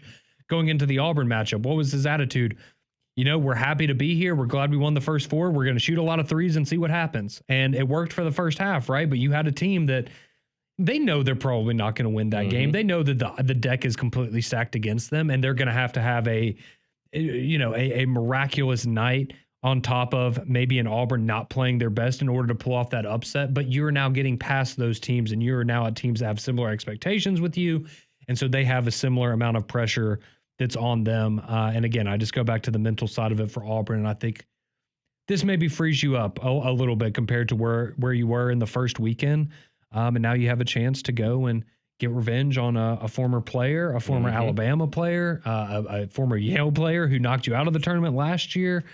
So there's a lot of great storylines for this one. And so in terms of, not that, again, you need any motivation in the NCAA tournament, but if you did need just a little bit extra to go on top of it, you certainly have that if you're Auburn with all the storylines for Michigan in this game. Absolutely. 205-834-9450. Phone lines open, text line open there as we a little bit of a transition right here. We go back to talking about some football. We had Alabama spring, just kind of some reports in there, and Auburn opening up spring practice there on the Plains today. Want to discuss just the quarterback situation as we discussed with Ty Simpson, Austin Mack, and Keelan Russell of Alabama. Let's look at it from the Auburn perspective. What do we expect from Jackson Arnold as he hit the transfer portal from Oklahoma down to the Plains? What do we expect to kind of hear from Hugh Freeze in his press conference at 10 a.m.? All that and more on the other side. Keep it locked right here on Mac and Cube in the morning.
8:33 here on McElroy and Cubelic in the morning. Damian Mitchell, Conrad Van Order, John Saybear here with you. These guys enjoy a little bit of a spring break. Appreciate them letting us have these airways, have some fun, talking some ball. Let's transition a little bit into spring football. We had a discussion earlier on some of the reports we were getting from the University of Alabama with the quarterback situation. A lot of people saying that it's Ty Simpson's job to lose. And we got some reactions that it kind of took me back a little bit that, some people don't really feel like Ty Simpson is the guy. And maybe it could just be because of the raw talent that Keelan Russell is. Austin Mack transferring from Washington with Kalen DeBoer down to Alabama. You heard he was making some strides early on in spring, but just kind of early on, it's like, I kind of expected, with the experience that Ty Simpson has, that it would be a little bit more comfortable of a transition with him being number one. Yeah, and I mean, I guess, and I brought this up to you in the break. I guess I just look at it like, all right, if you're willing to roll the dice, because all of these guys have a similar level of experience, right, when it comes to meaningful snaps at the college level, right? Ty Simpson's gotten a little bit. Austin Mack's gotten a little bit. Keelan Russell doesn't have any, obviously. But, and I guess that's where my thing with Ty Simpson comes in is, okay, if you're so quick to write him off because you haven't liked him in the limited moments that you've seen, what have you seen from the other guys at the college level that makes you think, oh, yeah, we just need to give them the job because, well, Ty Simpson has had his opportunity. And I'll go back to last year, quickly and, and I could be completely wrong about this, but from my perspective last year, I know people said, well, if Ty Simpson was any good, he would have gotten an opportunity last year. I think that situation that you were in last year, you were paying Jalen Milroe a lot of money to be your quarterback last year, and we clearly saw, look at the first 4 games of the season last year and some sprinkle in some moments like the LSU game late and things like that, where it was obvious that Jalen Milroe was your best chance at winning football games. Yeah. When he was on, Alabama was one of the best teams in the country. When he was off, Alabama was average, right? They were not a very good team. But I think the coaching staff knowing and, kind of having to gamble every week of what version of Jalen Milroe are we going to get, you knew that based on the way that offense was structured, he was going to give you the best chance to win, right? Because I fully believe that coaching staff last offseason went, we are fully committing to this guy. We are going to base this offense around him and what his strengths are, and we are going to live and die by that. And unfortunately, they died 3 times in the regular season based on that fact, and you didn't make the college football playoff. And I understand maybe in the Michigan game, people saying, oh, well, they should have given Ty Simpson more of an opportunity because that was just kind of a disaster. But I think in that situation, right, you let them play. They wanted to play, and you said, all right, well, this is your last game. You want to play, go out there and try to win this football game. Ultimately, you come up a little bit short. So, I don't look at last year as an indictment on, well, Ty Simpson wasn't ready, and that's the reason he didn't play. I looked at it as the coaching staff made a clear decision early on. This is Jalen Milroe's team. We're going to structure the offense around him, and barring an injury, we are going to stick with this guy the entire way through because we know that his ceiling is the highest of anybody in this quarterback room, and we're just going to take the lumps that come along with that. So I could be completely wrong. Ty Simpson could go out there and be a disaster this year, but I certainly think that, before we're ready to crown any of these other guys, let's remember they all have a similar level of experience. And so if you're so quick to throw out Ty Simpson, it's not like you have a great track record of these other guys at the college level to point to and go, well, that's why I want him to be the starter. If you have a certain feeling towards one quarterback over the others, that's perfectly fine.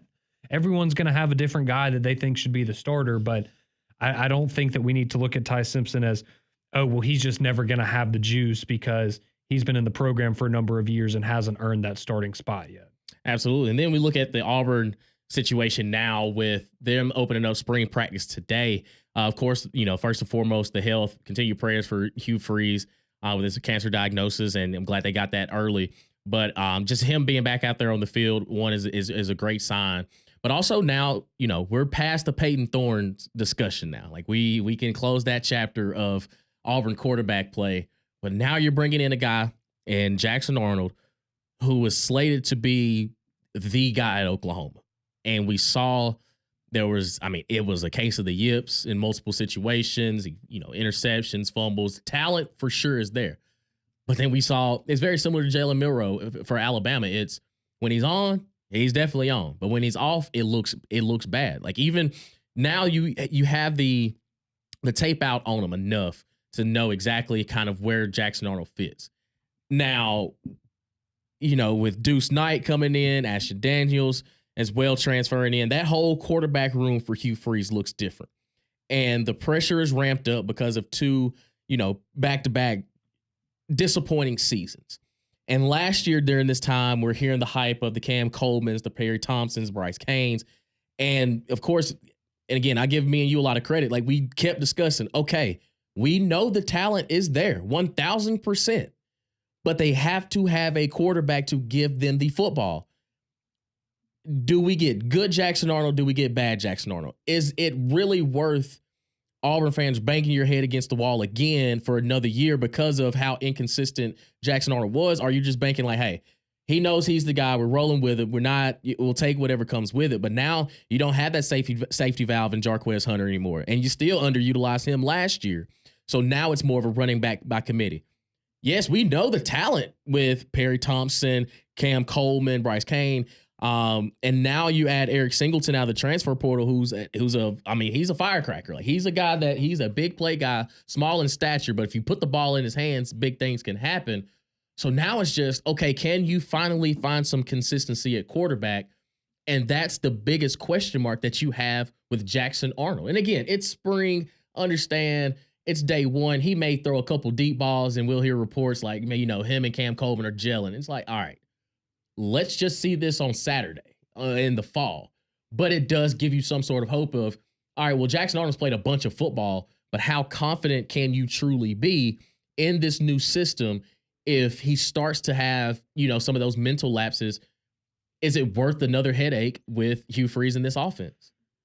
Yeah, I think Jackson Arnold's, it's a tough one to kind of put your finger on, I think, because, you brought it up earlier, but considering the situation that he was in Oklahoma last year, I just don't know how many guys would be able to succeed in that situation, right? I mean, they had 5 or 6 of their receivers injured for what felt like, pretty much all of conference play for Oklahoma. It was just an absolutely brutal stretch for them. They didn't have a great running game to lean on. They kind of found it at times. They definitely found it in the Alabama game, but they that wasn't a strength for them throughout the entire season. They didn't have great protection for him on the offensive line. On top of, again, you were replacing a guy in Dylan Gabriel, who I think we all agreed was one of the best college quarterbacks of the last few years. And the expectations coming into that, it's your first year in the SEC, a step up in competition. There were so many things that you can point to and go, okay, yeah, I am willing to give Jackson Arnold a free pass for last year because so many things worked against him. However, you can also look at it as, okay, but for a guy that's as talented as him or a guy that had the pedigree coming out of high school that he did, you still expected to see more from him than what you ultimately got on the football field, because we've seen guys that are able to elevate even when they aren't in great situations, they don't have a ton of talent around them. They themselves are built in a certain way where they are able to not only elevate the players around them, but just get the most out of those guys. And you can't necessarily say that about him last year, but I do think this year you're significantly better at wide receiver. I think Auburn, just looking at, who you're going to have in your starting 3, with Cam Coleman and Malcolm Simmons and Eric Singleton. That might be the best starting 3, wide receiver unit that you have in the SEC. And that's certainly going to be a step up from what you had last year. Yeah, you don't have Jarquez anymore, but you got Alston, you got Darrell Henderson that you brought over in the portal. You've got guys there. You got Jeremiah Cobb still there as well, that can help you out in the running game. My big thing too is going to be the offensive line, right? Because offensive line for Auburn, let's be honest, it's left a little bit to be desired for a number of years now, but now you're coming into a year where you've got 5 guys that are all going to be upperclassmen. You have Xavier Chaplin, who transferred in, but the other guys are holdovers from this past year, and they are all now juniors and seniors. So you have the experience there. Can that unit come together and do their part to keep Jackson Arnold upright? Because if that's the case, then I think that Jackson Arnold certainly can be in line to have a breakout season this year. I think we also saw, again, going back to the Alabama game, we saw what he can do with his legs, right? That's an element of his game that maybe similar to Peyton Thorne that you kind of look at and you go, he's got a little more wiggle to him than I thought that he did. And so that's certainly something he brings to the table, but he's got a live arm. He's going to have guys that can go down the field and get it. He has guys that are going to be able to make contested catches. He has guys like Malcolm Sims who are going to be your speedsters. So you have everything you would think set up for Jackson Arnold to look like the quarterback that he was expected to be coming out of high school.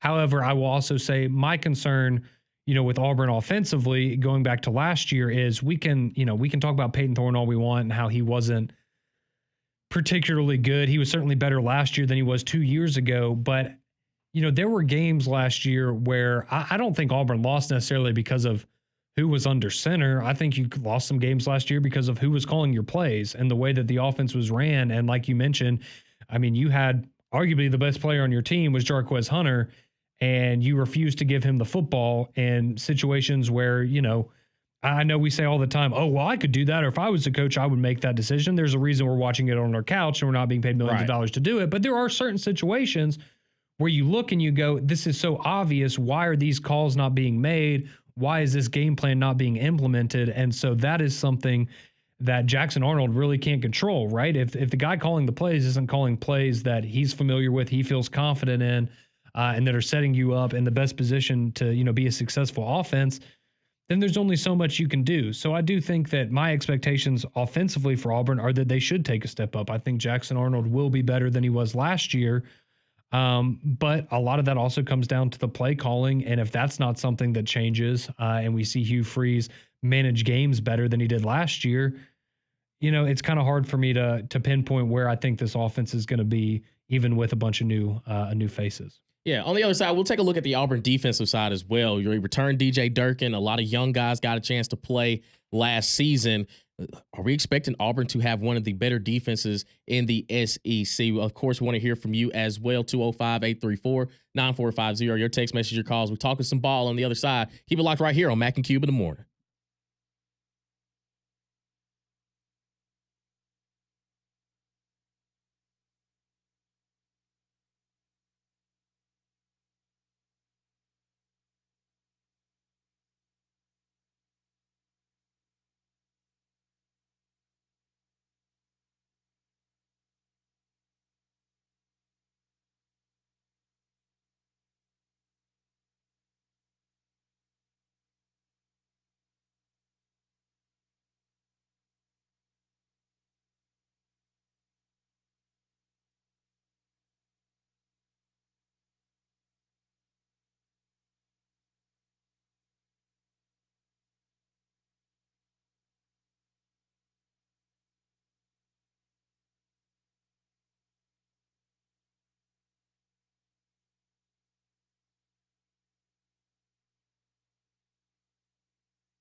8:49 here on McElroy and Cubelic in the morning. Damian Mitchell, Conrad Van Order, John Saber here with you. The last segment we were discussing Auburn football as they open up spring today. Kind of just looking at Jackson Arnold, the expectations for him, everything on the offensive side of the ball. Now let's look over to the defensive side, which there were games last season that Auburn's defense kept them afloat. Like they literally did everything they possibly could, and the offense was the Achilles heel. Now you have some guys that are graduating at the transfer portal, but a lot of young guys had to play. And now you're having another year of Keldrick Falk. You got Kieran Robinson coming back. Kieran Crawford, and also DeMarcus Riddick, a guy that, he said he wasn't going to lose to Alabama. The first ever Iron Bowl he played in, he ended up losing. It's like, all right, it happens. It happens. But I think defensively for Auburn, also keeping DJ Durkin, the confidence is going to be there because you're expecting these younger guys who were forced to play a lot last season and in moments stepped up in big time situations. Think about the goal line stand they had against Texas A&M. And defensively, they made a bunch of stops in Missouri. It's just the offense couldn't get out of its own way. So you have moments where even with as much youth as you had on the field last year, you're still able to make plays. And I think now with another year in the DJ Durkin system and a lot of really, really good playmakers on the defensive side, if you're Auburn, you almost have to flip the identity. We know what Hugh Freeze is as an offensive guy, but maybe the pressure could be kind of subsided because your defense is truly playing lights out. That, hey, you may not have to go out there and put up 500 yards of total offense. It may be a 230 game, and your defense ends up being your calling card. But I think that Auburn has enough pieces that, had great experience last year playing a lot as younger guys that truly, I think, have developed and will continue to develop as the season goes on in the fall. But I think that should probably be, if you're Hugh Freeze, you're probably more confident in your defense right now because you have enough pieces that you've seen that can play that you can say, all right, going into the spring, going into the summer, going into fall camp, I'm leaning more towards the defensive side of being our positives heading into the season.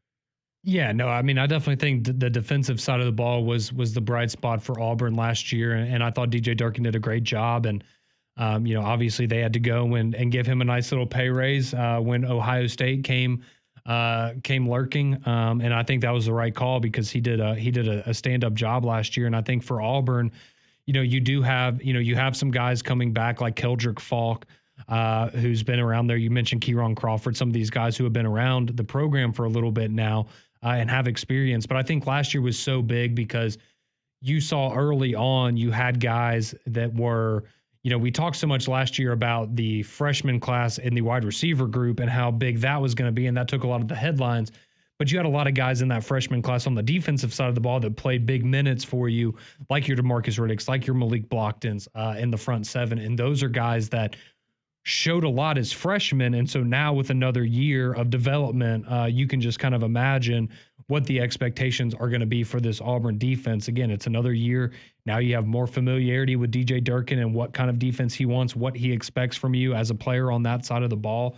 And you have very talented freshmen coming in. You've got guys like Anquan Fagans, who's probably going to end up having some sort of a role in the back of that defense as a freshman coming in, and is an uber talented guy. And, that's my thing for Auburn is can you do what you did last year where you had 3 or 4 guys, these young guys on the defensive side that hit and, showed some promise early on. And as the season continued to develop, continued to got better. And by the end of the year, you had a defensive unit that really was one of the better ones in the SEC, in my opinion, the way that they were playing at the end of last year.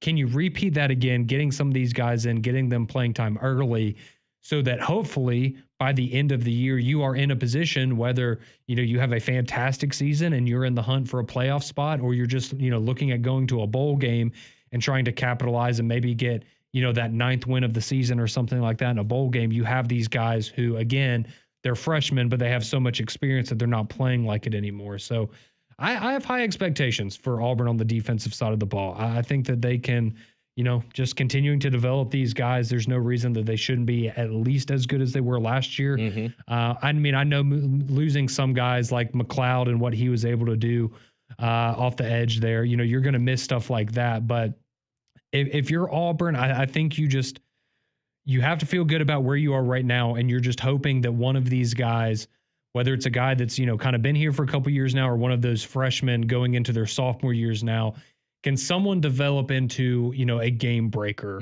on the defensive side of the ball? Because that's really what you need if you're Auburn, because I think you're really solid all around. But do you have a guy that, in a pressure situation can go and pressure the quarterback at will, essentially? Those are the kinds of things that you need, and that's the kind of player that you need to step up. And I think you have a lot of guys that have the potential to be that. It's just, will they be that this year for Auburn? But I think I agree with you. Certainly, I think going into spring practice, you have a lot more question marks on the offensive side of the ball, and particularly at quarterback, because that's the most important position. But certainly more than you have on the defensive side. I'm glad you brought up the quarterbacks again, because I want to take a look at just the SEC as a whole and kind of go through the quarterback expectations for pretty much every team. Because think about it, this time last year, we had a gut feeling that Diego Pavia could be fairly decent for Vanderbilt, not expecting them to, end up knocking off the number one team in the nation. But we kind of was like, yeah, he went to New Mexico State. We could potentially see some development there. You look at Kentucky last season, we thought, the Brock Vandagriff transfer was going to be, he can't be any worse than Will Levis. So you should be okay there. But just kind of the SEC as a whole, what's like the expectation of the quarterback room? Because you even look at Texas, it's the Arch Manning show, and everybody is pretty much like, he's the next Heisman Trophy. He's the next number one overall pick in the Manning household. But when you kind of look at it, he looked like a rusty guy that had never really had experience last season. Think about the first time they played Georgia, when Quinn was out there messing up and they threw Arch in the fire. Both of them look like deer in headlights. So where do these teams go from now, like moving forward? Gunnar Stockton at Georgia, we saw him make his first start in the NCAA, in the college football playoffs. So it's kind of it's where it's almost worst case, best case scenario for these teams in the SEC at the quarterback position. What quarterback do you feel confident? What quarterback room do you feel confident in? Because think about Ole Miss. There's no more Jackson Dart. He's been a multi-year starter. Now it's Austin Simmons. Like, just where do we think these expectations should be for the quarterback position in the SEC? I think we should do that. We could do that exercise at the top, coming up at the top of the hour. Yeah, no, I think that's certainly going to be fun to dive into, because, you look at the teams at the top and then teams that we're used to talking about in the SEC, and there's, a lot of them have question marks at the quarterback position. It's wild to think that now you could go into a season and the team that feels the best about their quarterback position going into the year, South Carolina. Yep, you're right. Keep it locked. Hour 3 coming up next.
Hour number 3 here on McElroy and Cubelic in the morning. Damian Mitchell, Conrad Van Order, John Saber here with you. We're going to talk some ball, talk some spring ball, just expectations out of the quarterback room in the SEC. And going back to last season, of course, we had a lot of returning starters. And now going into this year, you know, would you consider, I guess you consider DJ Lagway in Florida as a returning starter because he did play pretty much the back half of the season by himself with the injury to Graham Mertz. Lenore Sellers, who really blossomed at South Carolina. Jackson Arnold at Oklahoma, returning starter, but he's going to be at Auburn now. And just when you look at the landscape of the SEC, you got Nico Iamaleava there at Tennessee. I think when you look at just overall quarterback play from year to year, it's easy kind of just to rattle off like, oh yeah, he's going to be good. You know, like when Jackson Dart was coming into the season last year, like, yep, he's pretty much like the best quarterback in the SEC. He's one of, if not the best. We had Jalen Milroe at the peak Jalen Milroe. But I think going into this season specifically, when we kind of we discussed Auburn and Alabama and their quarterback situations, but looking at the SEC as a whole, when you look at the guys that are returning, like you look at Garrett Nussmeier, it almost feels like a very similar situation with Florida and DJ Lagway with Brian Kelly and the expectations of what LSU was supposed to be and what they actually have been. Yes, you had Jaden Daniels for 2 years, got him a Heisman Trophy, but you feel like you left a lot of unfulfilled expectations because you didn't play for a college football playoff. Well, now with Garrett Nussmeier, the easiest thing you could say is like if he turns down the interceptions, LSU should be looking at 10 to 11 wins this season. But you can't take away of the fact that he has a tendency of turning the ball over in key situations. Like think about it was literally served to them on a silver platter. Like, okay, you knocked off Ole Miss at home in Baton Rouge, and then you go to Texas A&M with a lot of momentum of, hey, I mean, at this point, you beat Texas A&M, you can afford another loss and still find your way in the college football playoff discussion.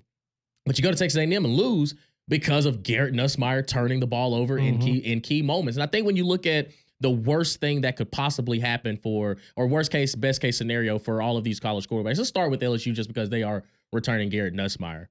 What's like the absolute best case scenario for Garrett Nussmeier and the LSU offense, especially at the quarterback position, to really feel good about what the season could be for them? I mean, I think if we're, projecting out, ceiling,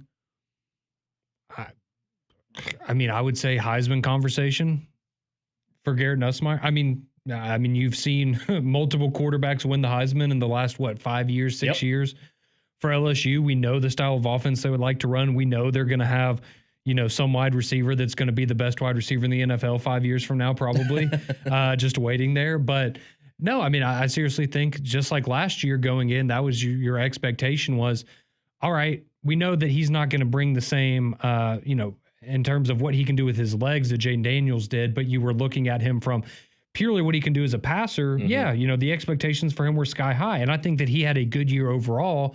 He just turned the ball over too many times. And so if you limit those turnovers and you turn some of those drives that ended in interceptions into drives that ended in passing touchdowns for him, and so you see one number go up and the other number go down, then there's no reason that I don't think that the ceiling or the ceiling, I guess, for Garrett Nussmeier is to be in New York as a Heisman finalist, because we've seen LSU be able to turn out those types of offensive seasons. Now, on the other hand, I think if you look at worst case scenarios, I think it's similar to what you had last year, right? Where he's a good but not great quarterback. And you ultimately look at at the end of the season, you look back and you go, okay, well, maybe we lost a game or two because of a key turnover here, a key fumble here. And that's why we're not in the college football playoff yet again. So I think, again, the floor is probably pretty similar to last year, which was a pretty good floor to have. But it's just, is that more of, okay, that was a first-year starter type situation, or is that just who Garrett Nussmeier is, and he's not going to be able to elevate above that? Because I think clearly, there's a very, very high ceiling there, not only for him, but for the offense as a whole for LSU. Is Garrett Nussmeier the best quarterback in the SEC right now? No. Who would you take? I would take Lenore Sellers. Okay. Right now, probably. And to Lenore Sellers' credit, I think because nobody really knew what to expect from him, that I think he took a lot of people by surprise. And now he's kind of in that Diego Pavia category as, okay, the jury's out on you now. Do you think that we will see a progression or regression from Lenore Sellers in the 2025? Yeah, that's certainly the question. Just because, again, now you're going to have, a little bit of a target on your back if you're South Carolina because people are expecting you to be good. That one's tough for me. I would err on the side of I think he's going to continue to get better because, again, for him, I think he has a little bit of that athleticism to the level where, even if going in what he's capable of doing, until you see it on the field and it's in front of you, you don't really understand just how good he is. And I think that element of his game can keep him where maybe we don't look back and go, yeah, he was the best quarterback in the SEC this year.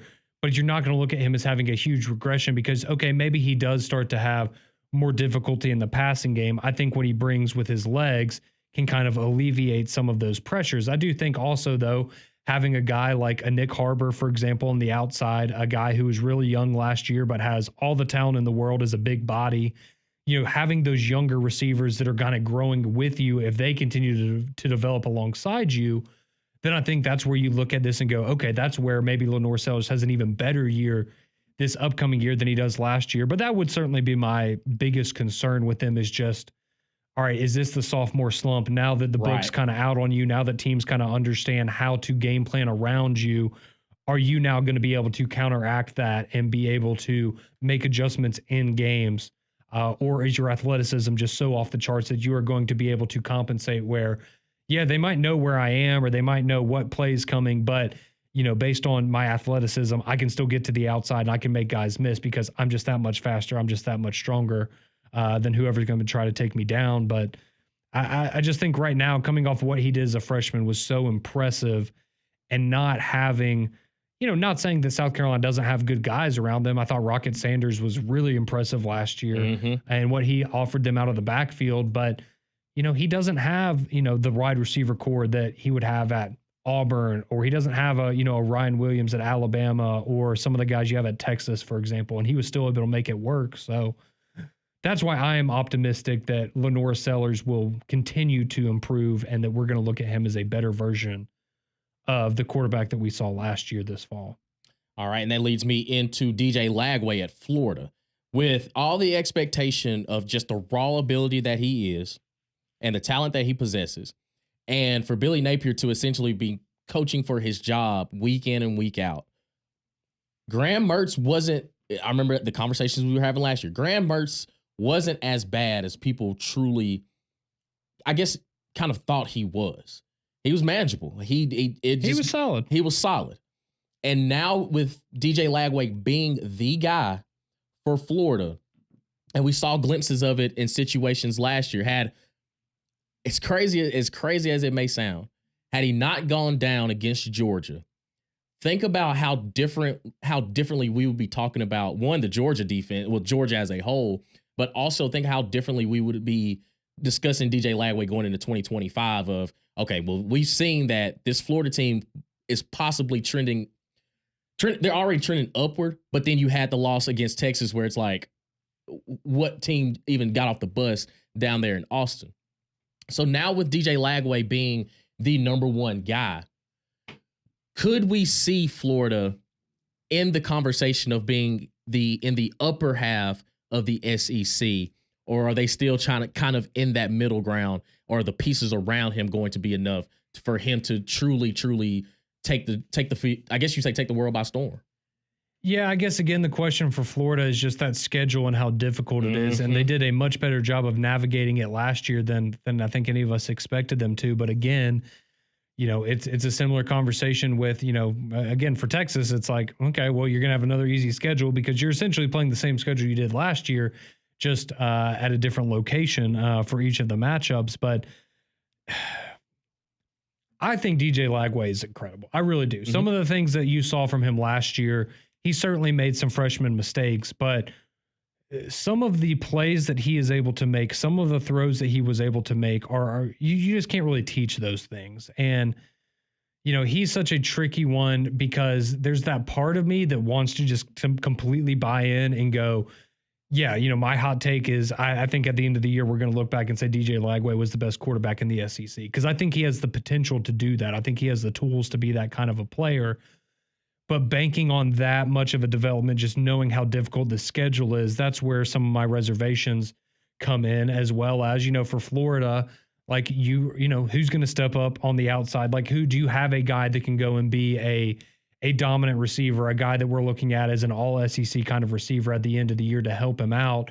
I know that at running back you had, his name's escaping me, but the guy that was the freshman that came in and really, kind of took over the backfield for Florida at the end of last season. Like, you've got some pieces, you've got some young guys around him, but can you develop that receiver that can kind of go one-on-one with him and they can be that dynamic duo? Because I do think that, again, DJ Lagway is the kind of quarterback, he can win you some games. It's just, can he limit, some of the freshman mistakes where getting him on the field last year is going to pay off this year, where he understands kind of the limits of how far he can push things. Because we know these guys that are uber talented, they have all the arm strength in the world. They like to test it a little bit, right? They like to go, okay, maybe this isn't the most advisable throw in the world, but I want to see if I can make it almost. And sometimes it works and sometimes it doesn't.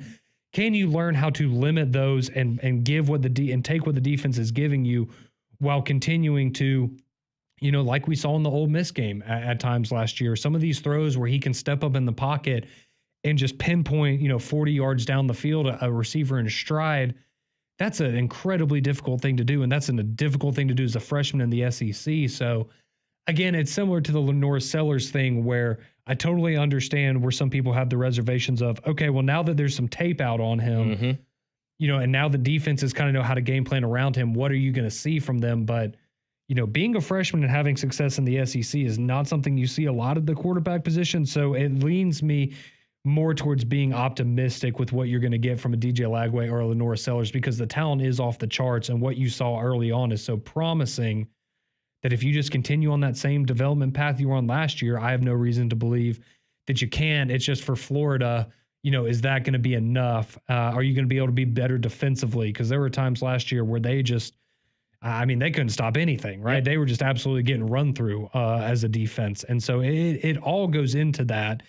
And there is a lot of pressure, right? You're trying to save your coach's job again. Right. What does that do to you as a young quarterback? Does that force you to press and make some of those ill-advised throws because you're trying to make the big play and win the game? But these young guys, just I was so impressed with them last year, and I'm super high on DJ Lagway. I don't know if you're there yet or not, or you still have your reservations, but I certainly have high expectations. Yeah, I have high expectations for DJ Lagway as well. And I'm in your boat as well. As, okay, are the pieces around DJ going to truly elevate with him? Because I do think just off raw size, talent, ability, he could be at season's end. We could be having a conversation that he is the best quarterback in the SEC.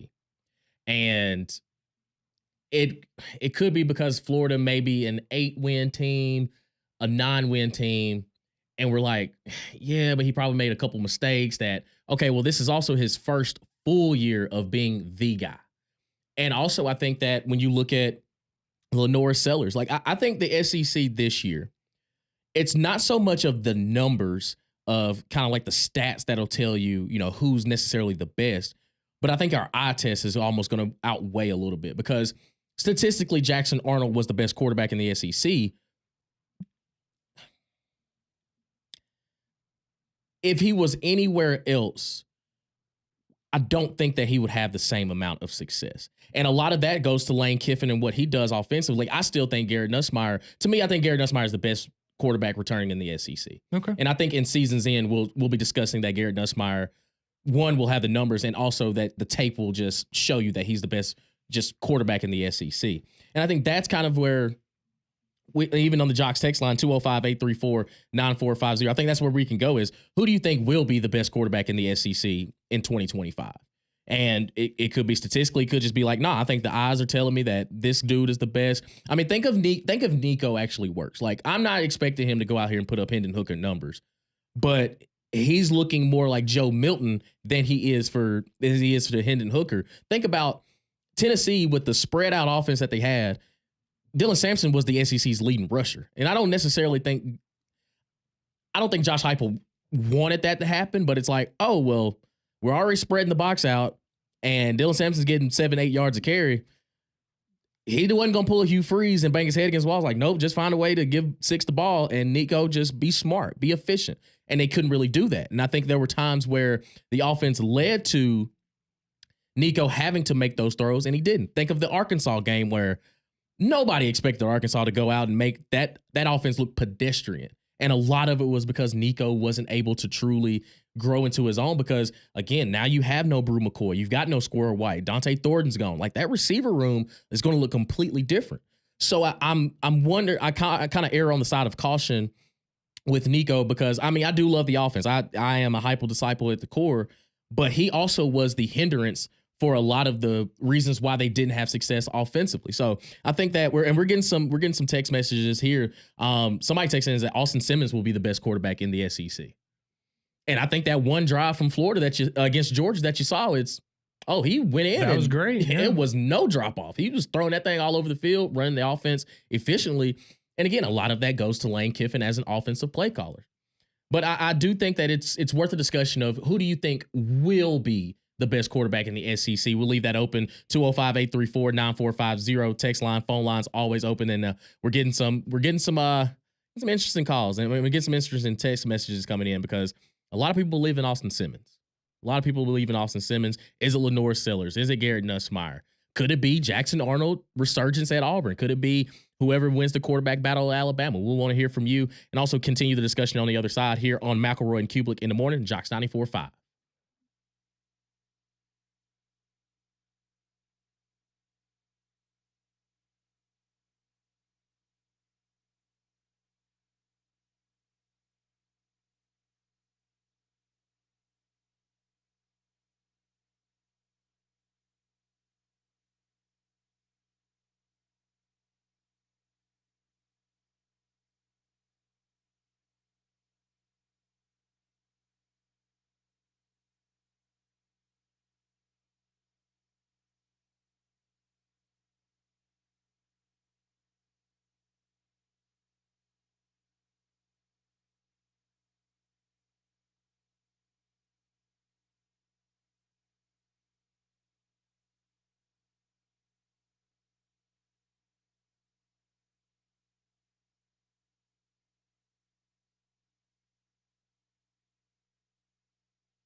Now we got some real music.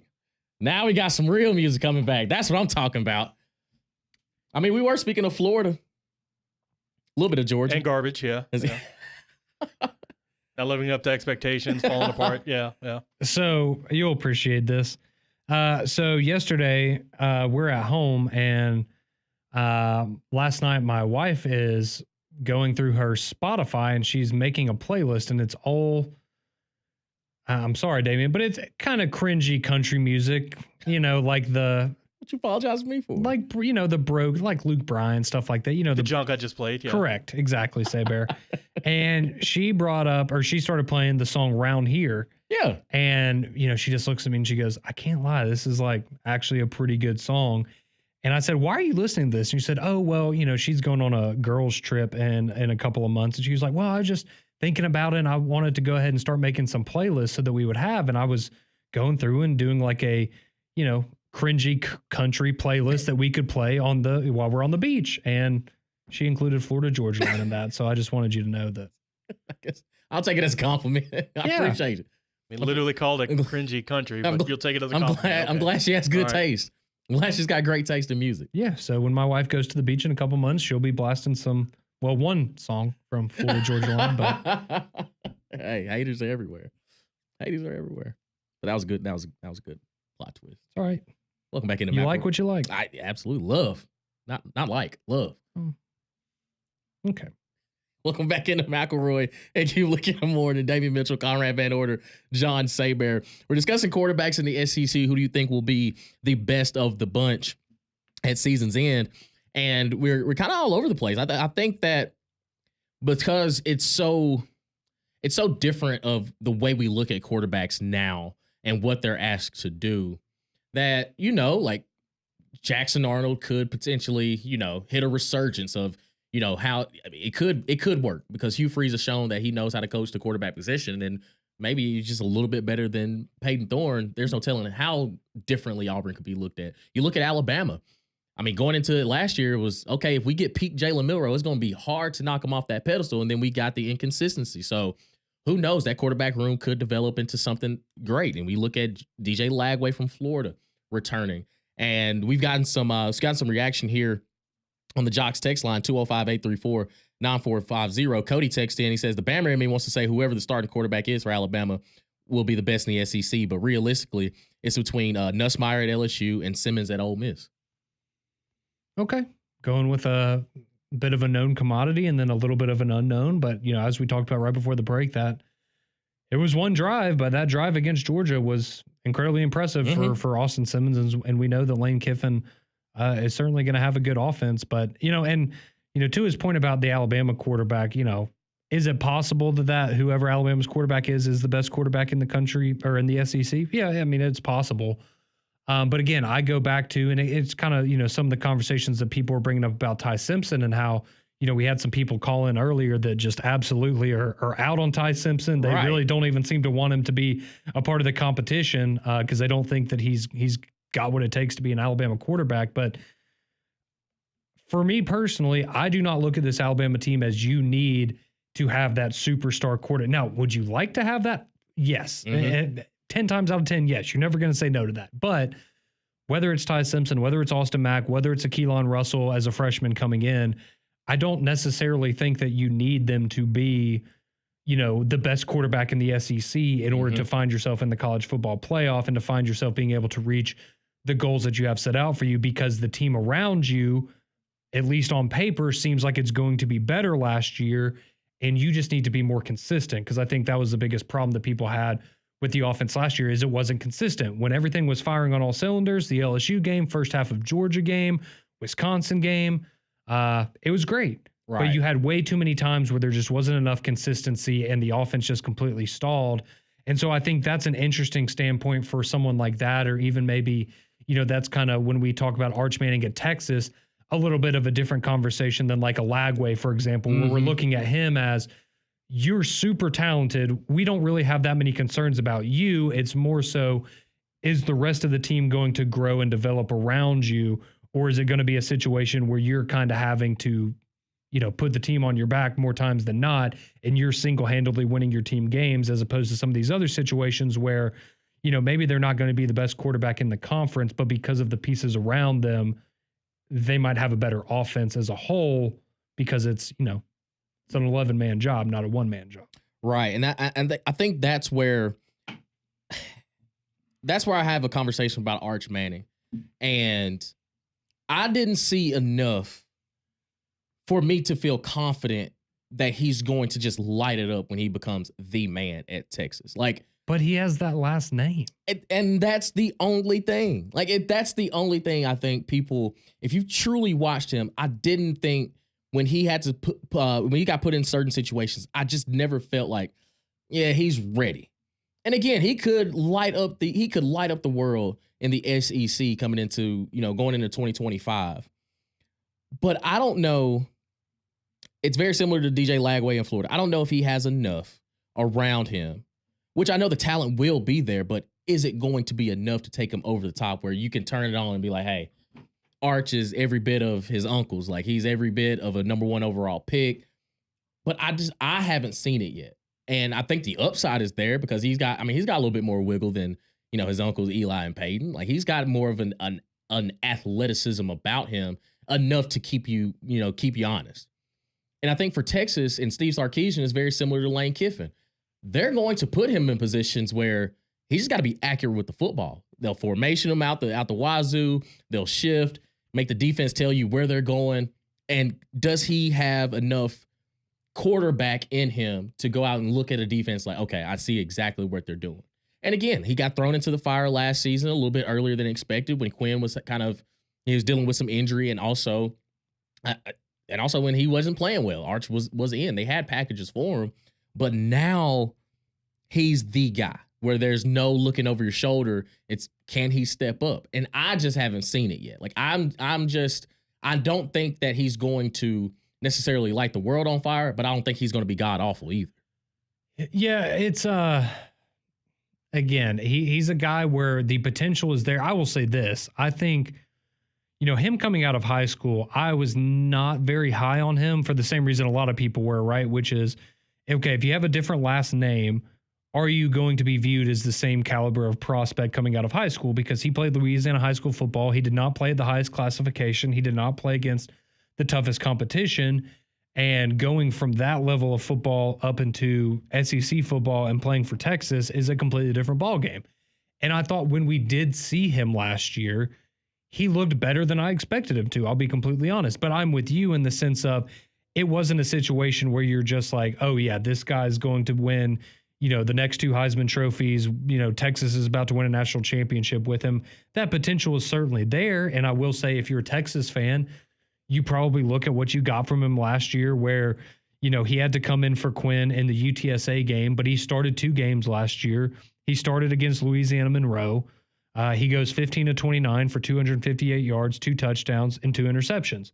And he barely completes 50% of his passes. Mm-hmm. And you look at that and you go, okay, that's perfectly fine playing a ULM, but that's not going to cut it at Texas in terms of trying to get back to a playoff and win a national championship. Then you look at the week after that, and he played against Mississippi State, where he started in that game. Yes, I understand Mississippi State was the worst team in the SEC last year. That's not, no one's, blind to that. But you look at what he did against ULM, and then the very next week, he goes for 26 of 31, 325 yards, 2 touchdowns, no interceptions, completes almost 84% of his passes, and he had a rushing touchdown. So again, I understand it was against the worst team in the SEC last year. But I guess if that's, you want to take a snapshot of that and look at, okay, you can see growth from start 1 to start 2.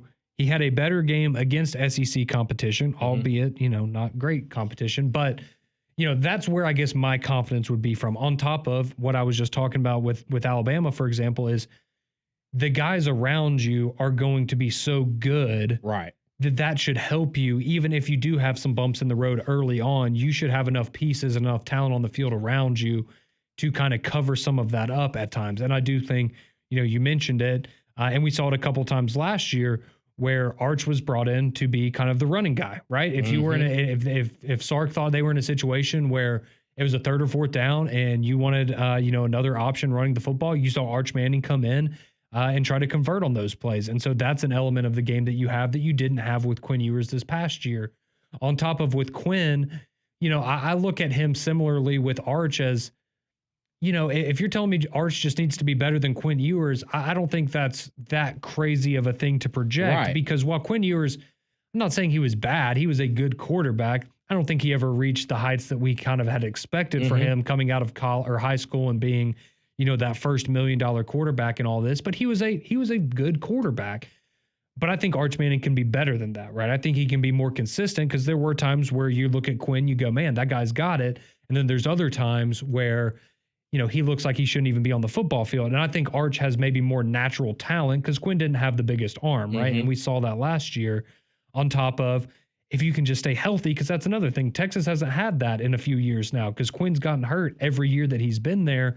Can you stay healthy and continue to develop all season long on top of, from a statistical standpoint, you have an easy schedule again, at least all things considered in the SEC. So that should help him out being a first-year starter. You now have laid a foundation, back-to-back years in the playoff for Texas. You're not, I guess, dealing with as much of that pressure. Now the pressure is more, we need to win a national championship. Right. But, I think for Arch, I'm not going to say I don't expect him personally to be the best quarterback in the SEC this year, but I expect him to be a high-caliber quarterback in the SEC. That's where I'm with you on that part. Like you said, I think he'll be better than Quinn Ewers, but that's not asking something just astronomical. It's just be a little bit more consistent. Like even with the way that you play, just be a little more consistent. But I think there is a quarterback that we haven't discussed that if he fine-tunes a few things, he could be in this conversation. I'll tell you who it is on the other side. Keep it locked right here on McElroy and Cubelic in the morning.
9:36 here on McElroy and Cubelic in the morning. Damian Mitchell, Conrad Van Order, John Saybear here with you to the top of the hour, getting you set for three-man front, live from Social Taco, celebrating your boy Don Don's birthday, Conrad.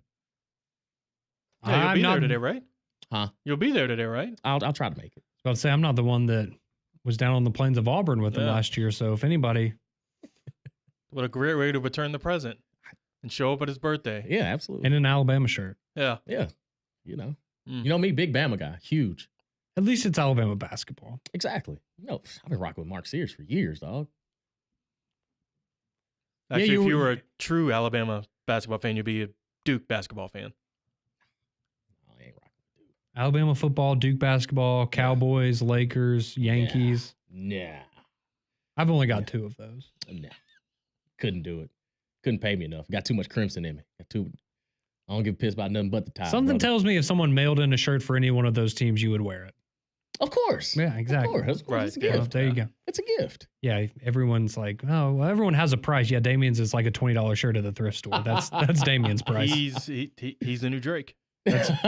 Whatever team. Yeah, I'm all about him. That's right. Has Damien ever rooted for a team that won a championship?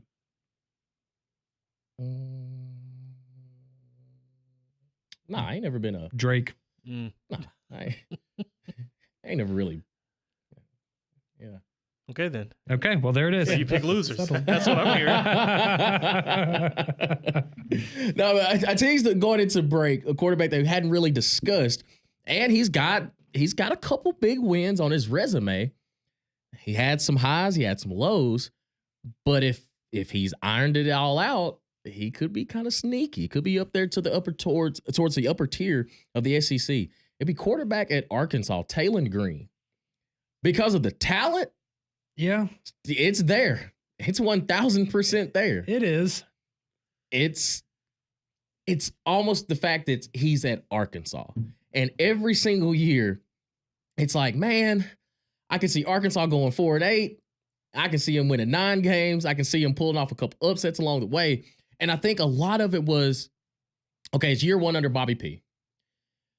And you saw glimpses of, okay, when he's accurate, he looks like one of the best. But when he's off, it's at the bottom of the floor. Like it's under the ground. And if he can find a way to just be average to above average, he could really turn this Arkansas team into something that's okay, like Sam Pittman.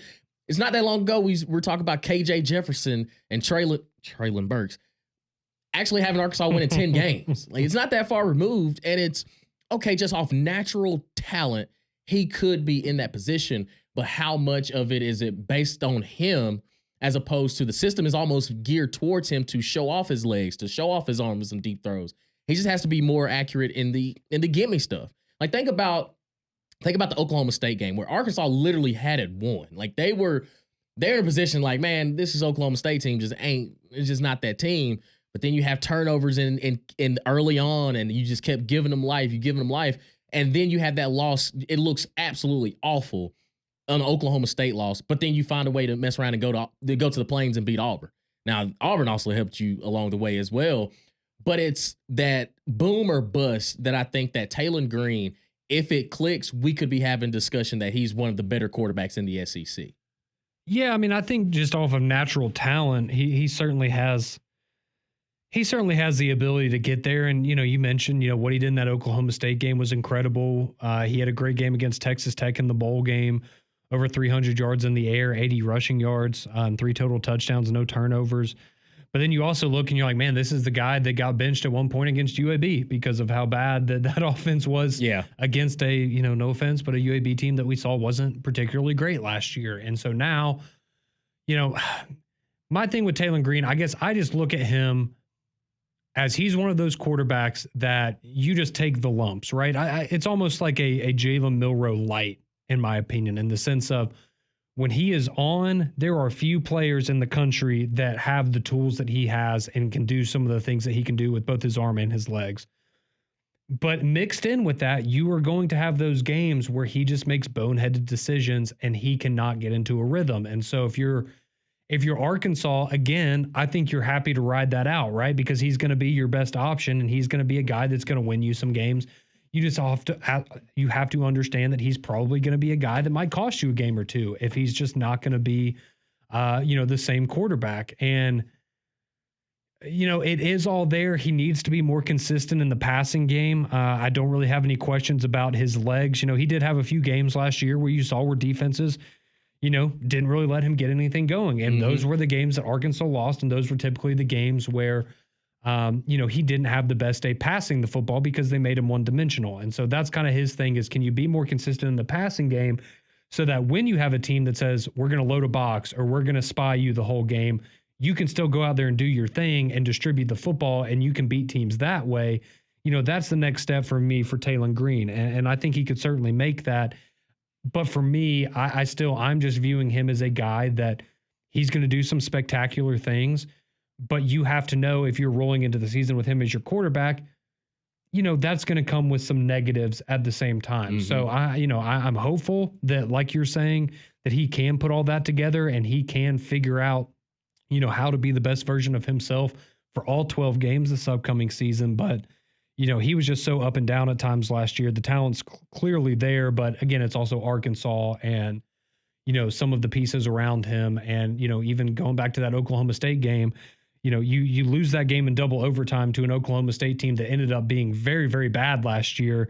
And you had almost 500 yards of total offense and your team still found a way to lose that football game. So again, some of it with him is not necessarily as much about him as it is the pieces around him and how good Arkansas can be as a team. But yeah, I mean, he's got the juice, and I was certainly impressed with him last year. I did not really have him on my radar coming over from Boise State. And he made sure that he made his stamp, early on for Arkansas last year. It's just, I feel like you got to take your licks with a guy like that. You know what's going to happen. So just I'm going to do a little quiz with you, or either or. Would you take Taylon Green or Jackson Arnold?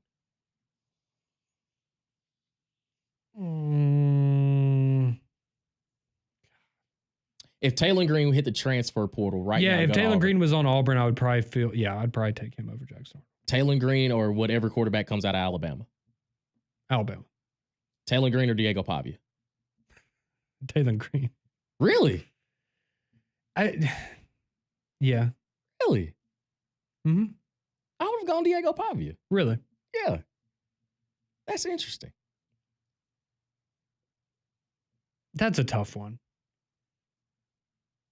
That is. Well, see, and they're so opposite because I think Diego Pavia is right. He's the definition of grit, leadership, fundamentally sound. Taylon Green is, and I'm not saying he doesn't have those traits as well, but I'm just saying Taylon Green is athletic freak, going to make the amazing play, sometimes not going to make the basic play.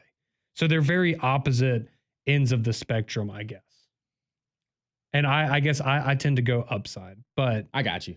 Yeah, no, that's fair. That's fair. Would you take Marcel Reed or Taylon Green? Because he's another one too. Yeah, Marcel Reed's an interesting one. I would still take Taylon Green, but I think there's the potential.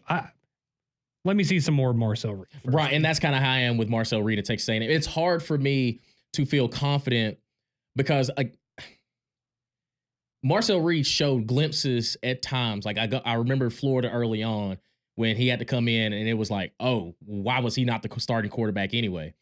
And then you saw the South Carolina game. It's like, okay, I see why he wasn't the starting quarterback. Then you see the LSU game. It's like, why haven't you given him the keys? And then you see the Auburn game. It's okay. Now I see why you took the keys away from him. It's such yin and yang game by game for him. And I think you hit the nail on the head with Taylon Green. It's almost like you will take the bumps and bruises because of there's so much upside and potential in him. He's always going to give you the best chance to. It's like I was talking about with Milroe last year. Even though it was frustrating to watch at times, you felt like going into the game, he gave you the best chance to win because you knew that if you got a certain type of Jalen Milroe, the other team, it was game over essentially, right? And Taylon Green is not quite as dominant as Jalen Milroe was at his peak, but he's the kind of quarterback where if he's on and you're Arkansas, you're just, all right, let's go play ball. Anybody, let's go play ball. But you're kind of guaranteed, at least based on last year, probably 2 or 3 games where you're going to get a bad version of him and You're not going to be able to come back from that. Taylor Green or Nico Iamaleava? I would take Nico still. Still. Yeah, because it was his first year starting last year. I think with him, we got so wrapped up in how good he was supposed to be right off the bat that I think he can still be as good as we expected him to be. He's just a guy that needed a little more time to develop than we were expecting. If Taylor Green were at Tennessee, would you think it would still be Nico's job, or do you think it would be a quarterback battle? I think it would be a quarterback battle, but I would still lean Nico. See, I think they are very similar. Who has a higher ceiling, though? Like if both quarterbacks, let's say both quarterbacks put it all together, who would you rather have?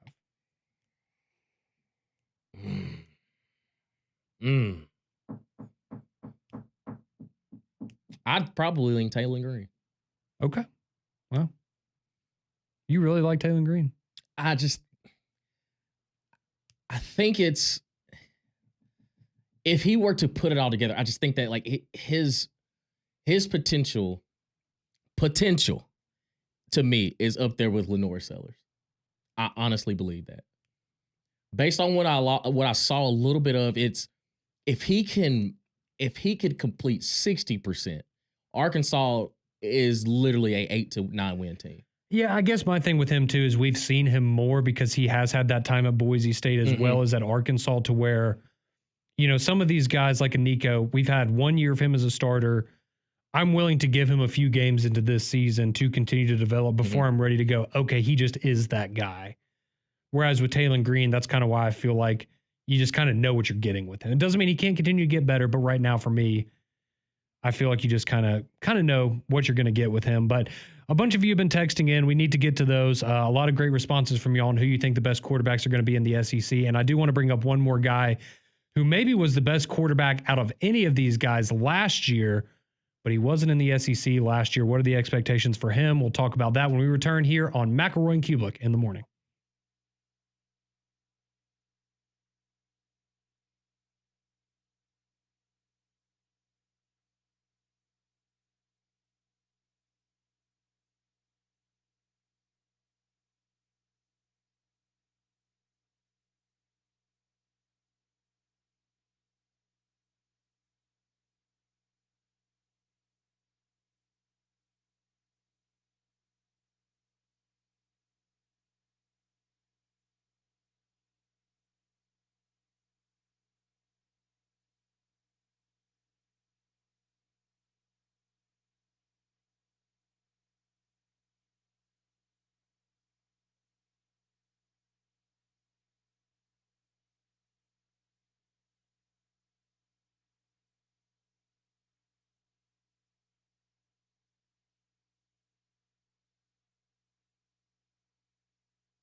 9:51 here on McElroy and Cubelic in the morning.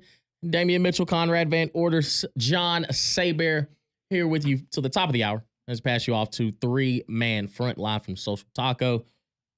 It's going to be a festive celebration there, Social Taco. Happy birthday, Don Don. Yeah, it should be a good time. Yeah, Three-Man Front will be out there from 10 to 2. And a reminder, so Hugh Freeze is going to speak with the media around 10 o'clock after the first spring practice for Auburn. So Three-Man Front will have that for you coming up here in just a little bit on their show. Before we get to the text, though, we've been talking about some of our expectations for quarterbacks in the SEC heading into the fall, now with spring practice kind of underway for everybody here in the SEC. And one guy we hadn't talked about yet, and I wanted to get your thoughts, Damian, is John Mateer, who transferred in. He's now the Oklahoma quarterback, was at Washington State last year. Was, for my money, one of the best quarterbacks in college football last year.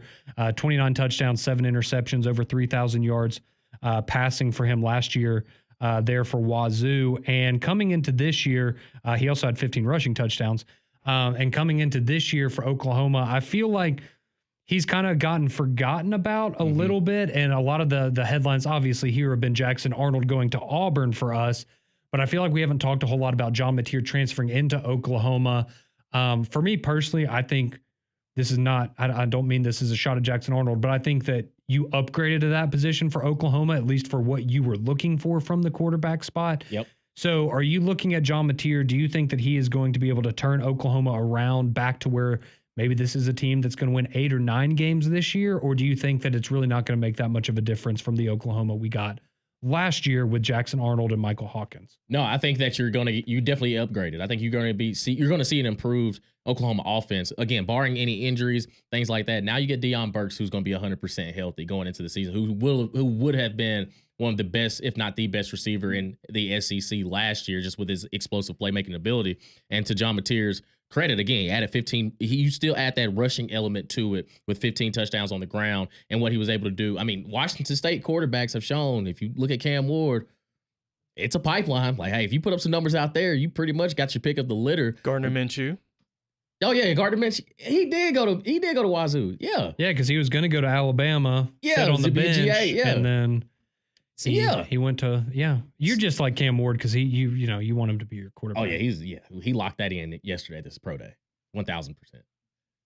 Sorry, Will Levis. It's been fun. Titans to the playoffs. Read some text messages. How can you say sorry? You've got his jersey. Like, you own a piece of it forever. You ain't gotta be forever. It could be temporary. I ain't gonna pull a LeBron James and burn it. But if anybody wants a $5 jersey, they can have it. It'd be more. I think you should burn it. It would be like you're cleansing the palate for the season. Right. You're getting rid of the bad omens. Sure. You're moving forward for the franchise. Absolutely. I think that would be good. Just got to replace it with a Cam Ward jersey. That's right. That's absolutely right. Well, 205-834-9450. That's how you can get in on the text line here on McElroy and Cubelic in the morning. A lot of you chiming in about SEC quarterbacks. So this person texted in, he says, Arch Manning and Ty Simpson are the same caliber player, just with different last names.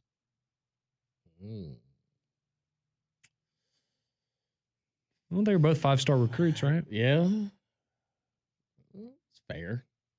I really don't hate that comparison that Right. much, actually. So that means like Ty Simpson's about to boom. We'll see.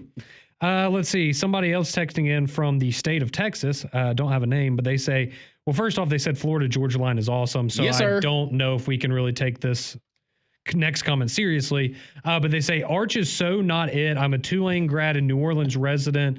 I was there to watch him in high school. He doesn't have it. You're not that guy, pal.